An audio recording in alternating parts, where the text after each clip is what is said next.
দুজনের জন্য আমরা একই প্রশ্ন করতে চাই। ব্যারিস্টার ফুয়াদের ইয়াটা মানে ফ্রেমটা একটু ঠিক করে নেবেন ভাই। তো এইটার মধ্যে হচ্ছে যে আমি প্রথমেই আমি যেতে চাই হচ্ছে জনাব এ কে এম ওয়াহিদুজ্জামানের কাছে। জনাব এ কে এম ওয়াহিদুজ্জামান, অবশ্য প্রশ্নটি কমন, আমরা মানে একই প্রশ্ন দুজনকে করতে চাই, তবে আমরা আগে ওয়াহিদ ভাইকে শুনে তারপরে আবার ব্যারিস্টার ফুয়াদকে শুনবো। ওয়াহিদ ভাই, কি মনে হয়, মিটিং একটা শেষ হলো, আমরা কবে নাগাদ বাংলাদেশে জাতীয় সংসদ নির্বাচন হবে?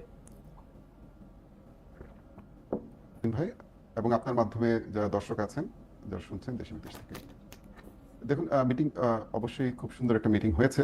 এটা একদিক দিয়ে অত্যন্ত গুরুত্বপূর্ণ। আমি এই জন্য বলবো যে এই সরকার ওয়াহিদ ভাই আমাকে ক্ষমা করবেন, আসলে মিটিং এর গুরুত্বটা আমরা ইয়াতে শুনবো। আপনার কাছে একটু জানতে চাচ্ছি যে মিটিং এর আউটকামের পর আপনার কাছে কি মনে হচ্ছে কবে নাগাদ নির্বাচন হবে, জাতীয় সংসদ নির্বাচন? দেখুন, মিটিং এর যেভাবে মিটিং শেষে একটা সংবাদ সম্মেলন করে বলা হয়েছে যে রমজানের আগে সকল সংস্কার, প্রয়োজনীয় সংস্কার যেগুলো প্রয়োজনীয় সংস্কার, সেগুলো শেষ করে রমজানের আগেও নির্বাচন দেওয়া সম্ভব। আমরা এটাকে পজিটিভলি দেখছি আর কি। কারণ হচ্ছে যে আপনি জানেন এর আগে যে নির্বাচনের তারিখটা দেওয়া হয়েছিল সেটা আসলে একটা দুর্ঘ ছিল রাজনৈতিক দলগুলোর জন্য। এই জন্য বলবো যে এপ্রিল মাস বাংলাদেশের সবচেয়ে গরম সময় এবং তার আগে রমজান। তো এই রোজার মধ্যে রাজনৈতিক নেতাকর্মী যারা আছেন তাদের নির্বাচনী ক্যাম্পেইনে অংশ নেওয়া, এটা একটা অত্যন্ত দুরূহ এই ছিল পরিস্থিতি হতে পারত। তো সেই জায়গা থেকে সরকার যে এই জায়গাটা এসেছে যে রমজানের আগে, তার মানে হচ্ছে ফেব্রুয়ারি মাসের প্রথম দিকে হয়তো নির্বাচন হওয়ার সম্ভাবনা দেখা দিয়েছে। এখন এটাকে আমরা পজিটিভলি দেখছি। অর্থাৎ তাহলে কি আমরা বলতে পারি যে বিএনপি যে ডিসেম্বরে নির্বাচনে হবে বলছিল সেই দাবি থেকে সরে আসলো একটু, যেহেতু ফেব্রুয়ারি? দেখুন, রাজনীতি কিন্তু সবসময় রাজনীতি হচ্ছে একটা গিভ অ্যান্ড টেক নেগোসিয়েশনের বিষয়। জনগণের স্বার্থে রাজনৈতিক দলগুলো রাজনীতি করে এবং এখানে অবশ্যই একটা সমঝোতার জায়গা থাকে সবসময়। এখানে কেউ মুখ ধরে বসে থাকলে হবে না তো যে আমি এই কথা বলেছি এটাই মানতে হবে, আমি এই সংস্কার প্রস্তাব দিয়েছি এটা না মানলে আপনি স্বৈরাচার, এই ধরনের কথা এটা ঠিক না। এই ধরনের চিন্তা আমরা করিও না। তো যেটা হয়েছে সেটা আমি মনে করি যে সিদ্ধান্তটা এসেছে ইটস গুড। তাছাড়া এটা কিন্তু সরাসরি বলাও হয়নি যে ফেব্রুয়ারি মাস, বলা হয়েছে রোজার আগে। রোজার আগে এটা যে কোনো সময় হতে পারে যদি প্রয়োজনীয় সংস্কারগুলোর মধ্যে, যেগুলোর মধ্যে ঐক্যমত হয়েছে, সেগুলো যদি বাস্তবায়ন করা হয়। আমরা একটু ব্যারিস্টার আসাদুজ্জামান ফুয়াদের কাছে যেতে চাই। জনাব ফুয়াদ, আপনার কাছেও আমাদের একই প্রশ্ন। ব্যারিস্টার ফুয়াদ আছেন আমাদের সঙ্গে? জি, ব্যারিস্টার ফুয়াদ, আমরা আপনার কাছে একই প্রশ্ন করতে চাই, আপনি কবে নাগাদ নির্বাচন করবেন বলে বা হবে বলে আপনি মনে করেন জাতীয় সংসদ নির্বাচন? ধন্যবাদ। নির্বাচন তো এখন পর্যন্ত যেটা ডিক্লেয়ার্ড টাইম ফ্রেম যেটা বলে দেওয়া আছে যে এপ্রিলের ফার্স্ট হাফে আর কি, এইটা তো এখনো চেঞ্জ হয়নি আর কি। এবং এটা প্রধান উপদেষ্টা বরাবরই আপনার সেই জাতিসংঘে বসার পরে যাওয়ার পর থেকে যে সাইডলাইনে নিউ ইয়র্ক টাইমস ইন্টারভিউ দিয়েছেন, তারপর থেকে কনসিস্টেন্টলি একই মানে উইন্ডোর কথা বলেছেন যে ডিসেম্বর 25 থেকে জুনের 26-এর মধ্যে নির্বাচনটা হবে। ওইটাকে আরো বেশি কনসাইজ করে এপ্রিলে নিয়ে এসেছেন। এরপরে যদি রাজনৈতিক দলগুলোর সাথে আবার কথা বলতে হয়, ওইটা আমার মনে হয় যে আমি সবসময় প্র্যাগম্যাটিজমে বিশ্বাস করি, ঐক্যমতে বিশ্বাস করি। কারণ অনেক গুরুত্বপূর্ণ জিনিস যদি ঐক্যমত ছাড়া হয় সেটা টেকসই হবে না। তো সেক্ষেত্রে বিএনপি যেহেতু বড় দল, তাদের একটা প্রস্তাবনা আছে, তারা ফেব্রুয়ারির ব্যাপারে এখন একমত হয়েছে। যদি এটা পরিবর্তন করতে হয় তাকে পলিটিক্যাল পার্টির সাথে আবার বসতে হবে। এবং নির্বাচনটা তো একমাত্র ম্যান্ডেট নাই সরকার, এটা আমাদের সবাইকে মাথায় রাখতে হবে। কারণ হচ্ছে যে গণ অভ্যুত্থানের একটা ডিফারেন্ট অ্যাসপিরেশন ছিল, সংস্কার, বিচার এবং সবগুলোকে একসাথে করেই নির্বাচনের যে ট্রানজিশন সেই এক্সিট রুটে যেতে হবে আর কি। এবং সেক্ষেত্রে আজকের যে জয়েন্ট কমিউনিক যেটা বলা হয়েছে, সেখানে কিন্তু এই কথাটা পরিষ্কার করে বলা হয়েছে, যদি সংস্কারের যে ডেডলাইন, বিচারের যে প্রোটোকল আলোচনার মধ্যে দিয়ে ঐক্যমত কমিশনের মাধ্যমে সেটা হবে, তৈরি হবে, প্রস্তুতি হবে, এই প্রস্তুতির ডেডলাইনের প্রেক্ষিতেই হচ্ছে আপনার নির্বাচনের তারিখ প্রয়োজনে আগিয়ে নিয়ে আসা হবে এবং সেটা ঐক্যমতের ভিত্তিতে হবে। তো আমি আশাবাদী দূরত্বটা এখানে খুবই কম, এটা আলোচনার মাধ্যমে এটা আগে পরে করা সম্ভব না। আপনি গতকালের যৌথ বিবৃতির পরও আপনি মনে করছেন যে নির্বাচনের যে ঘোষিত তারিখ বা যেটি ডক্টর মোহাম্মদ ইউনূস জাতির উদ্দেশ্যে দেওয়া ভাষণে বলেছেন যেটা এপ্রিলের প্রথমার্ধে হবে, এটি এখনো ওই জায়গায় আছে? এখনো সেখানেই আছে, এখনো সেখানেই আছে। মানে কেউ কেউ যে বলছেন যে নির্বাচনটি কিন্তু তিনি ওপেন, কিন্তু তিনি রিজিড না, মানে এখনো ওখানেই আছে। কিন্তু আমি যেটা মনে করি যে উনি এবং ওনার সরকার এই দিন তারিখের ব্যাপারে রিজিড না। আজকের মিটিং এর আউটকাম থেকে যেটা এসেছে, ওনারা এই ব্যাপারটাতে ফ্লেক্সিবল অন প্রিন্সিপল। প্রিন্সিপলটা কি? যে সংস্কার বিচারের ব্যাপারে, জুলাই সনদের ব্যাপারে যে একটা ওয়াইডার কনসেনসাসের আলোচনা চলছে, সেটার মধ্য দিয়ে এই দিনটার আকপেশ হতে পারে। সেটা কি এটা হচ্ছে আজকের সেটা ডক্টর মোহাম্মদ ইউনূস কি জনাব তারেক রহমানের সাথে কথা বলে বুঝতে পারলেন যে তিনি আসলে তারিখের ব্যাপারে রিজিড না, ফ্লেক্সিবল না, আগেও বুঝতে পারছিলেন? না, দুই পক্ষের তো জয়েন্ট স্টেটমেন্ট দিয়েছে, স্টেটমেন্টে দুই পক্ষের জয়েন্ট, রাইট। তো যেহেতু যৌথ কমিউনিক, তো সেখানে দুই পক্ষকে তো আমি একইভাবে মূল্যায়ন করব, তারা দুই পক্ষই ফ্লেক্সিবল। ধরেন আমি শুধু ডক্টর ইউনূসের পার্টটা এখানে বুঝতে চাইতেছি যে ডক্টর ইউনূস বা সরকারের পার্টটা কি এরকম যে এপ্রিল মাসে নির্বাচন হবে বলে তিনি বলেছিলেন এপ্রিল মাসের প্রথমার্ধে, এখন তিনি যৌথ বিবৃতিতে বলছেন এটা হলেও আগে হইলেও হইতে পারে, আমি ওপেন আছি, তো এইটা কি জনাব তারেক রহমানের সাথে বৈঠকের ফলাফল? এটা আমার কাছে মনে হয়েছে উনি বরাবরই এইসব ব্যাপারে যথেষ্ট ফ্লেক্সিবল। আমি যতবার যমুনাতে অথবা ফরেন সার্ভিস একাডেমিতে প্রফেসর ইউনূসের সাথে মিটিং এ ছিলাম, আমার বরাবরই মনে হয়েছে উনি অত্যন্ত উদার, যে কোনো সিরিয়াস ওপিনিয়নকে উনি নিতে পারেন এবং ন্যাশনাল ইন্টারেস্টের স্বার্থে উনি যথেষ্ট ফ্লেক্সিবল, দিন তারিখ পজিশন পরিবর্তন করা, এবং এটি উনি বারবার করেছেন। এই জায়গাটা কিন্তু উনি দেখবেন যে নির্বাচনের দিন তারিখ ঘোষণা করার ব্যাপারে কিন্তু উনি এখনই প্রস্তুত ছিলেন না, কিন্তু যমুনাতে লাস্টে আমরা মিটিং এ গেলাম ফরেন সার্ভিস একাডেমিতে, সেখানে পলিটিক্যাল পার্টিগুলো সিরিয়াসলি ওনাকে অনুরোধ করেছে যে যেহেতু বড় দলগুলো চাচ্ছে একটা ডেডলাইন, একটা সাম ফর্ম, আপনি একটা রোড ম্যাপ দিয়ে দেন, তাতে টেনশনটা কমে যাবে। আমরা এই বিষয়টা আলোচনা আসবো, কারণ আপনার কথা আমাকে আসলে অনেকগুলি চিন্তার খোরাক দিচ্ছে। আপনি বলছেন যে উনি নির্বাচনের জন্য প্রস্তুত ছিলেন না, তার মানে কি ধরেন পলিটিক্যাল পার্টিগুলি তাকে এরকম চাপ দিল না, তাইলে কি উনি নির্বাচনটা জুন মাসের 30 তারিখে দিতেন?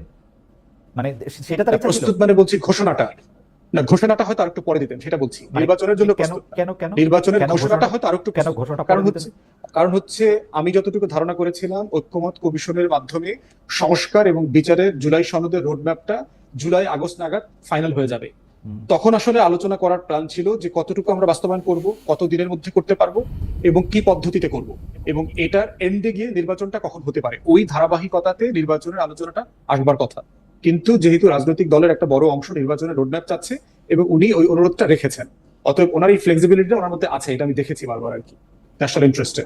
আমি এই ব্যাপারটা একটু জনাব ওয়াহিদুজ্জামান আপনার কাছে একটু জানতে চাইবো যে আমরা আসলে দেখতে পাচ্ছি যে নির্বাচনের ডেট নিয়ে বিএনপি প্রথমে 3 মাস বলেছিল, তারপরে যত তাড়াতাড়ি বলেছিল, তারপরে যুক্তি সময় বলেছিল, তারপরে আবার বলেছিল যে না ডিসেম্বরের মধ্যেই হতে হবে, ডিসেম্বরের মধ্যে হবে। এই ডিসেম্বর এবং জুনের 30 তারিখও যদি আমরা ধরি, বিষয়টার মধ্যে পার্থক্য মাত্র 6 মাস, এটার ক্ষেত্রে বিএনপিকে এত চাপ দিতে হলো কেন, এত মারমুখী অবস্থানে কেন যেতে হলো? মারমুখী বা চাপমুখী আমি যেরকমই বলি না কেন। প্রথম কথা হচ্ছে যে এটা তো ডেফিনেটলি মারমুখী অবস্থান না। যারা রাজনৈতিক সংস্কৃতির সাথে পরিচিত, স্পেশালি উপমহাদেশের রাজনৈতিক সংস্কৃতির সাথে পরিচিত, আপনারা জানেন যেটা নিউ ইয়র্ক বা ডালাসের বিক্ষোভের সাথে বাংলাদেশের পরিস্থিতি মেলে না। সেটা তিনি যত বড় পিএইচডি হোক আর যত বড় সমাজসেবী হোক, যত বড় এনজিও কর্মী হোক, তিনি বাংলাদেশের সাথে ম্যাচ করে যান। হ্যাঁ, নিউ ইয়র্কে আপনি একটা পোস্টার নিয়ে দাঁড়ালে 10টা মিডিয়া চলে আসবে, এই লোক একটা প্ল্যাকার্ড দিয়ে কেন দাঁড়িয়েছে, এটা খোঁজার চেষ্টা করবে। বাংলাদেশে এটা হয় না। এখন দেখেন, আমরা যারা, আপনি নিজেও সরকারি চাকরি করেছেন, কিছুদিনের জন্য হলেও করেছেন, আমরা যারা করেছি বা আমরা যারা প্ল্যানিং করেছি বা আমরা যারা ছোটখাটো কাজও করেছি, আমরা জানি যে আমরা সবসময় একটা প্ল্যান করি। সে আমাকে যদি একটা কাজ দেওয়া হয় যে 100 দিনের মধ্যে এই কাজটা করতে হবে, আমি একটা প্ল্যান করে জানিয়ে দিই যে আমি 10 দিনে এই কাজ করবো, তারপরের 10 দিনে এই কাজ করে এইভাবে। তো এই সরকার কিন্তু তারা কিন্তু প্রথম থেকেই তারা কিন্তু এটা এই ধরনের কোনো টাইমলাইন দেয় নাই যে ঠিক আছে আমরা এই সংস্কারগুলো এই সময়ের মধ্যে করব, ওই সংস্কারগুলো এই সময়ের মধ্যে করব, ভোটার তালিকা এই নাগাদ হাল নাগাদ করবো, এটা করবো, এটা কোনো টাইমলাইন কিন্তু নাই, ফ্লেক্সিবল ছিল। আর বিএনপি 3 মাসের মধ্যে নির্বাচন করতে হবে এটা বলে নাই, বলছিল 3 মাসের মধ্যেও অতীতে নির্বাচন করার নজির রয়েছে। এখন কথা হচ্ছে যে কেন বিএনপি নির্বাচনের জন্য চাপ দিয়েছে, কারণ হচ্ছে যে বিএনপি বারবার লক্ষ্য করছে, বিএনপি প্রথম থেকে বলে এসেছে এই সরকারকে আমরা সব ধরনের সহযোগিতা করছি এবং করব। এই সরকারকে আমি আপনার সাথে একমত হই, আমি একটু বলি যে বিএনপি কিন্তু সরকারকে চাপ দিতে শুরু করেছে যখন প্রফেসর ইউনূস একটা টোটাল, যদি একটা রেঞ্জ রাখা একটা স্পষ্ট ঘোষণা দিয়েছেন যে তিনি ডিসেম্বর থেকে জুনের মধ্যে ইলেকশন করবেন, তখন কিন্তু বিএনপি চাপ দিতে শুরু করেছে যে না ডিসেম্বরেই হইতে হবে। ওইটা কেন, মানে ডিসেম্বর আর জুনের মধ্যে তফাৎটা কতখানি আপনি আমাকে বলেন যে মানে এই 6 মাসটাতে বা এই 6 মাসের একটা টাইমিংয়ে আমি তো অঙ্ক করে বুঝতেছিলাম যে এটা রমজানের আগে ইলেকশনটা দিতে হবে, কারণ রমজানের পরে পাবলিক এক্সামিনেশন আছে, গরম আছে, ওটা তো আসলে মানে আসলে 2 মাসের পার্থক্য। এইটা মাঠের জন্য কতটা গুরুত্বপূর্ণ ছিল? কারণ হচ্ছে যারা নির্বাচনমুখী রাজনীতি করে, যারা অতীতে কখনো নির্বাচনমুখী রাজনীতি হয়তো করেন নাই বা বাংলাদেশে নির্বাচনমুখী রাজনীতি করেন না, তারা বিষয়টা হয়তো বুঝতে পারতেছেন না যে ডিসেম্বর বা শীতকালের নির্বাচনটা কেন চাওয়া হয়, কেন দেওয়া হয়। কারণ অতীতে আপনি দেখেছেন যে আপনার জুনে নির্বাচন হয়েছে বা অক্টোবরে নির্বাচন হয়েছে, টার্ন আউট কম হয়। কারণ হচ্ছে যে নির্বাচনটা ডিসেম্বরে দেওয়ার কারণ চাই আমরা এই কারণে স্কুলের পরীক্ষাগুলো শেষ হয়ে যায়, তারপরে হচ্ছে আবহাওয়াটা অনুকূল থাকে, বৃষ্টি হয় না, এবং এই সময়টা পলিটিক্যাল অ্যাক্টিভিজমের জন্য একটা প্রপার টাইম দেখবেন, আন্দোলনও কিন্তু এই সময়টাই হয়, শীতের সময় এই সময়টা আন্দোলন হয়। আর যখন উনি টাইম ফ্রেম দিয়েছেন যে ডিসেম্বর থেকে জুনের মধ্যে হবে, তাহলে এটা আলটিমেটলি তো ফেব্রুয়ারির মধ্যে হওয়ার কথা। কিন্তু আমরা দেখতে পাচ্ছিলাম যে বিভিন্ন উপদেষ্টা বা বিভিন্ন ধরনের কথা বলছেন যে না আমরা শুধুমাত্র নির্বাচন দেওয়ার জন্য আসি নাই, কেউ কেউ বলছেন যে না জনগণ নির্বাচন চায় না। এটা সবচেয়ে মানে একটা বিভ্রান্তকর মেসেজ যাচ্ছিল জনগণের কাছে, যে জনগণ নির্বাচন চায় না, বা জনগণকে আন্ডারএস্টিমেট করা হচ্ছিল আসলে। তো জনগণের প্রতিনিধিত্বকারী রাজনৈতিক দল তো এটা চাইবে না যে জনগণকে আন্ডারএস্টিমেট করা। আমার কাছে মনে হচ্ছে যে জনগণের কথা তো আমরাও বলি, মানে ডক্টর মোহাম্মদ ইউনূস ওইখানে গিয়ে জনগণের কথাই বলতেছেন, মানে জনগণের কথার বাইরে তার কোনো কথা নাই, মানে দোহাইটা জনগণের। যাই হোক, আমি দুইটা বিষয় জনাব একে মহিউজ্জামান, আপনি তো শিক্ষক মানুষ, আপনার কাছে আসি আরেকটু পরে। আমি একটু আরেকজন মানে খুবই আমি বলবো হচ্ছে বাগ্মী এবং যিনি যুক্তি এবং তর্ক দিয়ে কথা বলতে পছন্দ করেন, সে ব্যারিস্টার ফুয়াদের কাছে আমি একটু যেতে চাই। যে ব্যারিস্টার ফুয়াদ, আপনি আমাদের একটু বলেন তো যে এনসিপির পক্ষ থেকে, অ্যাটলিস্ট এনসিপির একজন বড় নেতা নাসিরুদ্দিন পাটোয়ারি বলছেন যে বাংলাদেশের একজন সরকার প্রধানের লন্ডনে গিয়ে এই জুলাই সংস্কার সনদ ইত্যাদিকে পাশ কাটিয়ে নির্বাচনকে একটু এগিয়ে নিয়ে আসা এক ধরনের মানে উনি যে শব্দটি ব্যবহার করছেন এটি খুলতে চেয়েছিলাম, মানে উনি বলছেন যে এটা আসলে ঠিক হচ্ছে না। আপনি কি তার বক্তব্যের সাথে একমত কিনা? যে আপনার কাছেও কি এটি মনে হয় যে বাংলাদেশের একজন সরকার প্রধান একটি পার্টি চিফের সাথে দেখা করার জন্য আসলে লন্ডন গেলেন, কথা বলেন? অ্যাপারেন্টলি আমরা আর কোনো কারণ দেখি নাই ডক্টর ইউনূসের এইবারকার সফরে। তিনি যে পুরস্কারটি জিতেছেন সেটি খুবই মানে রাষ্ট্রপ্রধান বা সরকার প্রধানের জন্য বা একজন নোবেল বিজয়ীর জন্য আসলে পুরস্কারটি খুব মানে আমি ঠিক জানি না। বেঁচে ফুয়াদ, আপনি তো অনেক কিছুর অনেক খোঁজখবর রাখেন, আপনি একটু আমাদেরকে আলোকবর্তিকা দেন। প্রথম কথা হচ্ছে যে কোনো রাজনৈতিক দলের তো তার নিজস্ব পজিশন থাকবে, এনসিপি একটা পজিশন আছে। সরকারের পক্ষ থেকে যেটা বলা হয়েছে, তাদের এই সফরের উদ্দেশ্য হচ্ছে বাংলাদেশ থেকে যে লন্ডার্ড মানি আছে, যার একটা বড় মানে এই হারাম দূষিত টাকাগুলোকে পবিত্র করা হয়েছে ওই লন্ডনের জমজমের পানি দিয়ে, ওইখানকার ফাইন্যান্সিয়াল ইন্ডাস্ট্রি দিয়ে। তো সেই বাস্তবতা যেটা হয়েছে, তারা চাচ্ছে ব্রিটিশ এস্টাবলিশমেন্টের সাথে বসে এই অ্যাসেট গুলোকে ফ্রিজ করা, লন্ডার্ড মানিগুলোকে ট্রেস করা। বেঁচে ফুয়াদ, আপনি ওখানে আসলে বার করেছেন, আমার কাছে মনে হয় যে এটা মিথ্যা কথা বলছে সরকার। বিকজ এই লন্ডন মানি নিয়ে কথা বলার জন্য, লন্ডন মানির ব্যাপারটা আপনি জানেন, এটা সম্পূর্ণভাবে একটা আইন আদালতের ব্যাপার, এবং এটা ওভারটলি মানে প্রকাশ্যে দুই সরকার প্রধান কথা বলে এটা কখনো এটা ঠিক হবে না। লন্ডনের কোর্ট এটা কখনো এটা এরকম হইতে দিবে না, এবং এটা কেউ কখনো কখনো বলে নাই। লন্ডনে টাকা চুরি করে নিয়ে লন্ডন ঠিকই জমজম, আপনি ঠিকই বলেছেন, সারা পৃথিবী থেকে মানে আফ্রিকা, লাতিন আমেরিকা, এই যে এইসব দুর্নীতিগ্রস্ত বাংলাদেশ, ইন্ডিয়া, পাকিস্তানের মতো দুর্নীতি দেশগুলো সেখানে নিয়ে যায়, কিন্তু সেখানে একটা সরকার প্রধানরা এই বিষয়ে কখনো আলোচনা করেন, আমি শুনি নাই। এখন আপনি আমাকে বলতে পারেন, আমার ধারণা সরকার এখানে মিথ্যা কথা বলতেছেন, সম্পূর্ণ রকম মিথ্যা কথা বলতেছেন, যে কারণে প্রধানমন্ত্রী দেখা পান নাই ডক্টর মোহাম্মদ ইউনূস, এটাকে কভার আপ করতেছেন তার press section. This is my মানে আমার যোগ দিয়ে আর কি। এখন বিষয় হচ্ছে যে মানে মানে দুদকের চেয়ারম্যান এখানে সফরসঙ্গী আছে, সরকার প্রধানকে নিয়ে গিয়া এই প্রকাশ্যে এইসব আলোচনা করা আমি জীবনে শুনি নাই ভাই, আপনি আমাকে রেফারেন্স দিতে পারেন? সেটা না, যেটা হচ্ছে যে ব্রিটিশ প্রাইম মিনিস্টারের সাথে সার্টেনলি হয়তো দুদক প্রধান থাকতেন না, কিন্তু যেটা হয় যে অনেকগুলো প্রোটোকল মিটিং তো থাকে আপনার, যে আপনি ক্রাইম এজেন্সির সাথে মিটিং এ হয়তো দুদকের প্রধান যাবে, ওইখানকে ফাইন্যান্সিয়াল ইন্ডাস্ট্রি যারা লুক আফটার করে তাদের সাথে মিটিং, হয়তো ব্যাংকের গভর্নর যাবে, অনেকগুলো মাল্টিপল মিটিং, বাণিজ্য যে উপদেষ্টা আছে ওখানে, বাণিজ্য যে সেক্রেটারি স্টেট আছে তার সাথে মিটিং এর স্কেজুয়াল দেখলাম। তো সবকিছু মিলায় সরকারের বক্তব্য হচ্ছে যে এটা হলো একটা প্রাইম বিষয়, যে এই বিষয়টাকে নিয়ে গুরুত্ব আরোপ করা, এবং যেহেতু একটা হেড অফ স্টেট আর একটা হেড অফ স্টেটের সাথে এই বিষয়টা রেইজ করবেন, এবং যেহেতু একজন মেম্বার অফ ব্রিটিশ পার্লামেন্ট এই ক্রাইমের সাথে জড়িত, এবং লেবার পার্টির গত ইলেকশন ডোনেশন থেকে শুরু করে মেজর যারা ডোনেশন দিয়েছে এর ভিতরে আওয়ামী লীগের বিশাল ক্রিমিনাল অলিগার এরা জড়িত আছে। অতএব সেই জায়গাতে যেহেতু গত ইলেকশন ফান্ডিং এর সাথে বর্তমান প্রাইম মিনিস্টার জড়িত, ওনার সাথে সরাসরি এই বিষয়ে কথা বলতে হবে। আমার অজ্ঞতা ক্ষমা করবেন, আপনি বিলাতি ব্যারিস্টার, কিন্তু আমি এই বিষয়গুলি কূটনীতিতে সত্যি ব্রিটেনের প্রধানমন্ত্রী আমাদের সরকার প্রধানের সাথে কথা বলবেন কিনা সেটা বহু আগে ঠিক হয়ে যাওয়ার কথা। এটা আমি লন্ডনে গিয়া আমি দেখবো উনি কানাডায় আছেন না এখানে আছেন, তারপর আমি এটা বৈঠক করবো। It's no. আপনি ভাই সজ্জন মানুষ, আপনি এটা স্বীকার করেন যে সরকার এটা ফেইলার, সরকার এটা কভার আপ করতেছে, ডক্টর ইউনূস এখানে একটা পুরস্কার নিতে গেছে। ওইটা তো আমি শুরুতে বলেছি যে এটা রাষ্ট্রের বক্তব্য, অন্তর্বর্তীকালীন সরকারের বক্তব্য হচ্ছে এইটা তাদের উদ্দেশ্য, ওখানে তারা কেন গেছেন। এখন দ্বিতীয় যেটা হচ্ছে পুরস্কারের বিষয়টা আসছে, থার্ড হচ্ছে এখানে সাইড মিটিং এ হচ্ছে বিএনপির অ্যাক্টিং চেয়ারম্যানের সাথে মিটিং হচ্ছে, কিন্তু যেটা বলা হচ্ছে যে শুধুমাত্র অ্যাক্টিং চেয়ারপারসনের সাথে মিটিং করবার জন্যই ওখানে গেছে, এটার সাথে আবার আমি একমত না। হচ্ছে যে এরকম পুরস্কার নিতে, হ্যাঁ ওইটা আমি বোধ করি না, যেটা আমার কাছে খুবই এম্বারাসিং লেগেছে, যে এইরকম নোবেল পাওয়ার পরে অথবা আমেরিকার কংগ্রেশনাল মেডেল পাওয়ার পরে আপনার এই রাজা রানীর এই কি হারমোনি অ্যাওয়ার্ড নেওয়ার জন্য প্রসিডিউরসকে যেতে হবে, এটা খুব জরুরি কোনো বিষয় ছিল না। কিন্তু ওইটা গুরুত্বপূর্ণ মনে হয়েছে যদি সেই ধরনের দুদক এবং ব্যাংকের গভর্নর রিলেটেড যে রেলেভেন্ট এজেন্সি গুলো আছে তাদের সাথে যদি মিটিং করা যায়, এবং প্রধানমন্ত্রীর সাথে মিট আপের যে অ্যাপয়েন্টমেন্টটা হয় নাই এটাও খুব বিব্রতকর, যে একটা রাষ্ট্রপ্রধান যাচ্ছে, সেখানে মিটিং এর প্রোটোকল আগে থেকে কেন ঠিক হয় নাই, কারণ এটাকে বলা হয়েছে রয়্যাল ভিজিট, এবং আমি রয়্যাল ভিজিট বলতে বুঝি যে ব্রিটিশ সরকারের সর্বোচ্চ ভিজিট হচ্ছে রয়্যাল ভিজিট। শুধু পুরস্কার নেওয়াটা এটার অংশ থাকে না, এর সাথে প্রাইম মিনিস্টারের মিটিং থাকে এবং অন্যান্য রিলেটেড যে মিনিস্টার্স আছে তাদের সাথে এখানে প্রোটোকল মিটিং থাকে। কিন্তু এখন যেটা দেখতে পাচ্ছি এটা আসলে রয়্যাল ভিজিট না, এটা শুধুমাত্র একটা অ্যাওয়ার্ড নেওয়ার জন্য যাওয়া হয়েছে সেখানে। এবং এইটা সরকারকে পরিষ্কার করতে হবে যে সরকার যে যে উদ্দেশ্যের কথা বলছে এবং সেটা করবার জন্য তারা আসলে কি করেছে। আমরা দেখলাম ওখানে ন্যাশনাল সিকিউরিটি অ্যাডভাইজারের সাথে মিটিং করেছে, তারপর নৌবাহিনীর যে ডেপুটি হেড তার সাথে মিটিং করেছে, বাংলাদেশের এই যে আমাদের মিনারেল রিসোর্স, এরপরে হচ্ছে বঙ্গোপসাগরের লজিস্টিক্স এর ব্যাপারে যে টিম আছে তাদের নিয়ে আলোচনা করেছে। এইটা করবার জন্য কি আসলে আমার হেড অফ স্টেটকে দরকার ছিল কিনা, এই 40-50 জন মানুষকে নিয়ে কয়েক কোটি টাকা লস করার প্রয়োজন ছিল কিনা, এটার একটা ব্যাখ্যা সরকারকে দিতে হবে। এবং তারা যেটা দাবি করেছে সেটার জন্য তারা কি কি করেছে সেই প্রোটোকলটা পাবলিক করা দরকার। কিন্তু দুই পক্ষের কোনটাই এক্সক্লুসিভলি অ্যাকসেপ্টেবল আমার কাছে মনে হয়নি। আমার মনে শুধুমাত্র আমার মনে হয় ব্যারিস্টার ফুয়াদ এটি খুব সুন্দর করে কয়েন করেছেন। আমি জনাব একে ওয়াহিদুজ্জামানকে, ব্যারিস্টার ফুয়াদ আসছি আবার আপনার কাছে, জনাব একে ওয়াহিদুজ্জামানের কাছে একটু আসতে চাই। জনাব একে ওয়াহিদুজ্জামান, আপনাদের একটি খবর কয়েকদিন আগে যে আমরা ক্রমাগতভাবে দেখছিলাম যে কারণে অকারণে প্রফেসর ডক্টর মোহাম্মদ ইউনূসকে বিএনপির পক্ষ থেকে, আমি অ্যাবসলিউটলি বলবো কারণে অকারণে তাকে আক্রমণ করা হচ্ছিল, এবং সেই আক্রমণের ধার এত বেশি ছিল এবং কোনো কোনো ক্ষেত্রে আমি জানি যে বিএনপি থেকে কাউকে কাউকে শোকজ নোটিশ দেওয়া আছে, কিন্তু যেগুলো আমি আসলে বলতেও চাই না, বলতে পারবো হয়তো, তার ধর্ম নিয়ে টানাটানি, সে করার সময় কি এত চিপ বিএনপির মতো একটা দলের থেকে ডক্টর ইউনূসের মতো একটা সম্মানী মানুষের বিপক্ষে এটা করা হয়েছে, যেটা অভাবনীয়।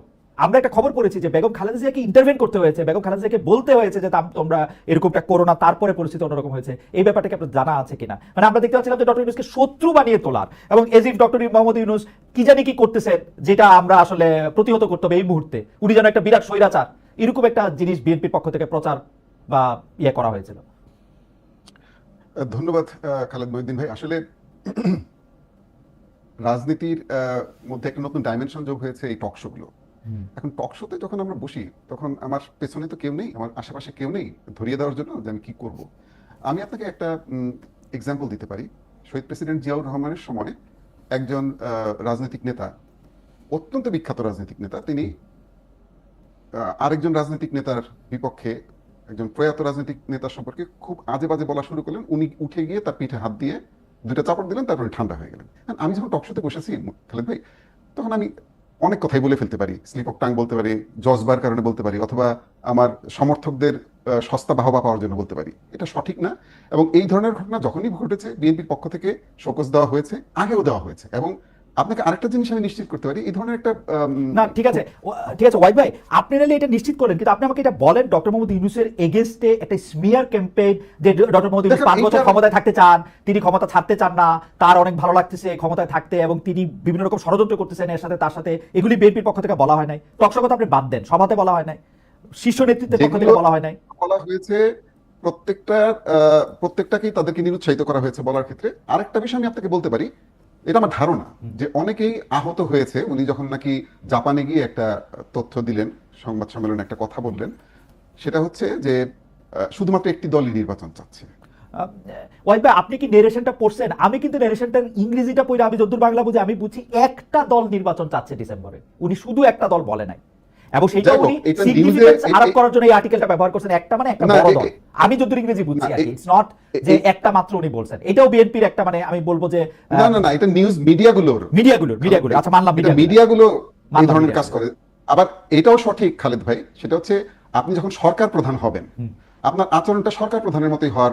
ভাই, আমার তো সরকার প্রধানের অভ্যাস নাই আপনাদের মতো, আমি তো জীবনে সরকার প্রধান হই নাই, আমি তো খোলা মন নিয়ে নোবেল প্রাইজ সরকার চালাই। আপনি যদি এমন কোনো কথা বলেন যেটা মিডিয়া আপনাকে মিসকোট করার সুযোগ নিতে পারে, সেই কথা আপনি কেন বলবেন? না, সেটাও ঠিক আছে, কিন্তু ওয়াহিদ ভাই আপনি আমার এইটা একটু বুঝান তো, ডক্টর ইউনূস প্রথম থেকে কি চাইছে? ডক্টর ইউনূস প্রথম থেকে চাইছে যে সংস্কার হবে, যেই সংস্কার আপনারা 31 দফা যেগুলি দিচ্ছেন তার বাইরে তো কোনো একটা আকাশ থেকে নামা এসে কোনো সংস্কার ওরা বলে নাই তো যে বিএনপির নাম আওয়ামী লীগ হয়ে যেতে হবে। আপনারা প্রতি পদে পদে সংস্কারগুলির বাধা দিচ্ছেন, প্রতি পদে পদে বলছেন যে সংস্কার মানি না। দ্বিতীয় হলো যে এটা সঠিক না, উনি বিচারের কথা বলছেন, কিন্তু আওয়ামী লীগের বিচারের কথা হইলে আপনারা জানি কেমন ম্যান করেন, ঠিক মতো বলেন না, জানি না আপনারা এটা আরো কিন্তু ঝগড়া করতেছেন কিনা ডক্টর মোহাম্মদ ইউনূসের সঙ্গে। এটা শেষ বলি, ডক্টর মোহাম্মদ ইউনূস স্পষ্ট বলছে ডিসেম্বর থেকে জুনের মধ্যে ইলেকশন হবে। আপনারা বললেন যে উনি কোনো রোড ম্যাপ দেন না, স্পষ্ট বলে না, বলছে তো স্পষ্ট। এই তিনটা নিয়ে যদি একটু বলতেন। আচ্ছা, প্রথম বিষয়টা আপনি যেটা বললেন যে ডক্টর মোহাম্মদ ইউনূসের সংস্কার প্রস্তাবে আমরা বিরোধিতা করেছি, সব সংস্কার প্রস্তাবে, এটা সঠিক না। বাংলাদেশে সংস্কার প্রস্তাব সবার প্রথম দিয়েছেই বিএনপি। না, সেটা তো এবং- বিএনপি সংস্কার প্রস্তাব। আমি আপনাকে একটু একটু বলি, জি। বিএনপি যেহেতু বিএনপি সংস্কার প্রস্তাব দিয়েছে, সেহেতু সংস্কার শব্দটার প্রতি কমিটমেন্ট বিএনপিরই বেশি। হ্যাঁ। এবং এখন ঐক্যমত কমিশনের একজন দায়িত্বপ্রাপ্ত ব্যক্তি তিনি কিন্তু প্রকাশ্যে একটা টক শোতে বলেছেন যে তার দেখা মতে ঐক্যমত কমিশনে যারা যে রাজনৈতিক দলগুলো যে সংস্কার প্রস্তাবের যে রিভিউ যেটা দিয়েছে, তাদের মতামত যেটা দিয়েছে, তার মধ্যে সবচেয়ে গোছানো মতামত ছিল হচ্ছে বিএনপির। আমিও তাই বলি তো, কিন্তু সেই সংস্কার প্রস্তাবে মানা করে কেন বিএনপি? বিএনপি চাইলেই তো 2 মাসের মধ্যে বিএনপি সংস্কার করতে পারে। একবারও নিষেধ করে নাই। বিএনপি তো বলতেছে যে সংস্কার প্রস্তাব যদি খালেদ ভাই এটা হয় যে একটা নির্দিষ্ট সরকার দিল বা আরেকটা রাজনৈতিক দল দিল, যেটা সংস্কার প্রস্তাব ওইটাই মানতে হবে, তাইলে কিন্তু এটা সংস্কার প্রস্তাব হয় না। ওকে, খালেদ ভাই এইটা সবগুলো রাজনৈতিক দল আছে, তাদের সবার সাথে আলোচনা করবেন, যেটা তার ঐক্যমত কমিশন হয়েছে কেন।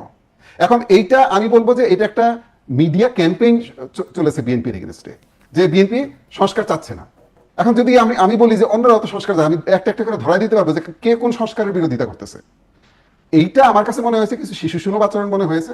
যেমন যারা যারা সংস্কারের এই প্রস্তাব মানবে না, যে যে ধারার বিপক্ষে থাকবে, সেটা ইন্টারনেটে আমরা পাবলিশ করে দেবো। এটা আমার মনে হয়েছে যে আমরা যখন বাচ্চা ছিলাম, আচ্ছা, আমাদের মধ্যে দেখা যেত কেউ কোনো কিছু করলে পাবলিক টয়লেটে গিয়ে নাম লিখে দিয়ে আসতো, ওই ধরনের আচরণ মনে না হয়েছে। ওয়াইদ ভাই, সেটা ঠিক আছে। আমরা এটা নিয়ে আপনার থেকে বিস্তারিত শুনবো। আপনি বলেন তো যে এই যে ইলেকশনের ডেটটা নিয়ে আপনাদের মধ্যে মানে দ্বিধাটা ছিল, এটাও আপনি একটু ব্যাখ্যা করছেন। এই দ্বিধাটা কি একটা প্রকৃত দ্বিধা নাকি মানে একটা পলিটিক্যাল?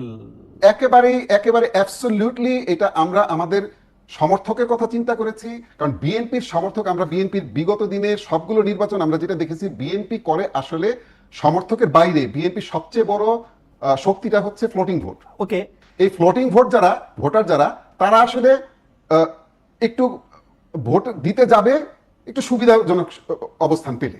ওকে, মানে এমন না যে আওয়ামী লীগ বা জামাতে ইসলামী তাদের যেমন রেজিমেন্টাল ফোর্স আছে যে যেতেই হবে, ভোট দিতেই হবে, এরকম না। তো এই মানুষগুলোর জন্য একটা সুবিধাজনক সময় হচ্ছে শীতকাল, না ডিসেম্বর মাস। সেটা ঠিক আছে, সেটা আপনি শীতকালের কথা আপনি নালে বললেন, সেটা শীতকালের এটার মধ্যে তাহলে। কিন্তু আপনারা অবিশ্বাস করতেছিলেন এবং ভাবতেছিলেন যে 5-6 বছর ডক্টর মোহাম্মদ ইউনূস রাইখা যাবে, সেইটাই বা কেন? সেইটা একটু এইটাও কিন্তু আমি ওই যেটা বললাম যে সরকার প্রধান এবং সরকারে থাকা ব্যক্তিরা যখন নাকি ওনারা কথাবার্তা একটু ভিন্ন ধরনের সিগন্যাল দিবেন, তখনই কিন্তু বিভ্রান্তিটা কোনো ভিন্ন ধরনের সিগন্যাল ছিল না ওয়াইদ ভাই। আপনারা ছিল, কেন জানি ক্ষমতায় যাওয়ার জন্য খুঁজছেন। আমি এটা ব্যারিস্টার ফুয়াদকে জিজ্ঞেস করতে পারি যে ভিন্ন ধরনের সিগন্যাল ছিল কিনা। ব্যারিস্টার ফুয়াদেরও কিছু কিছু কথা আমার কাছে মনে হয়েছে যে এখন ইলেকশন না দেওয়াই ভালো হইব, 3-4 বছর পরে দিলে ডক্টর ইউনূস তো ভালোই চালাতেছে। আমি কি ব্যারিস্টার ফুয়াদকে ঠিক রিড করছি? ব্যারিস্টার ফুয়াদ এরকম কি মনে হয়েছে আসলে আমাদের উপদেষ্টাদের কথা শুই না যে না ঠিক আছে 2-3 বছর যাক? কারণ সংস্কার বলতে যে সংস্কার 6টা কমিশন মিলা করছে, আপনিও নিশ্চয়ই পড়ছেন, আমিও 31 দফা বিএনপির মানে ওই 31 দফা পড়ে আমার কাছে মনে হয়েছে বিএনপি আরো বড় বড় সংস্কার চায় এবং আগের থেকে চায়। সুতরাং এখানে কোনো পার্থক্য ছিল না।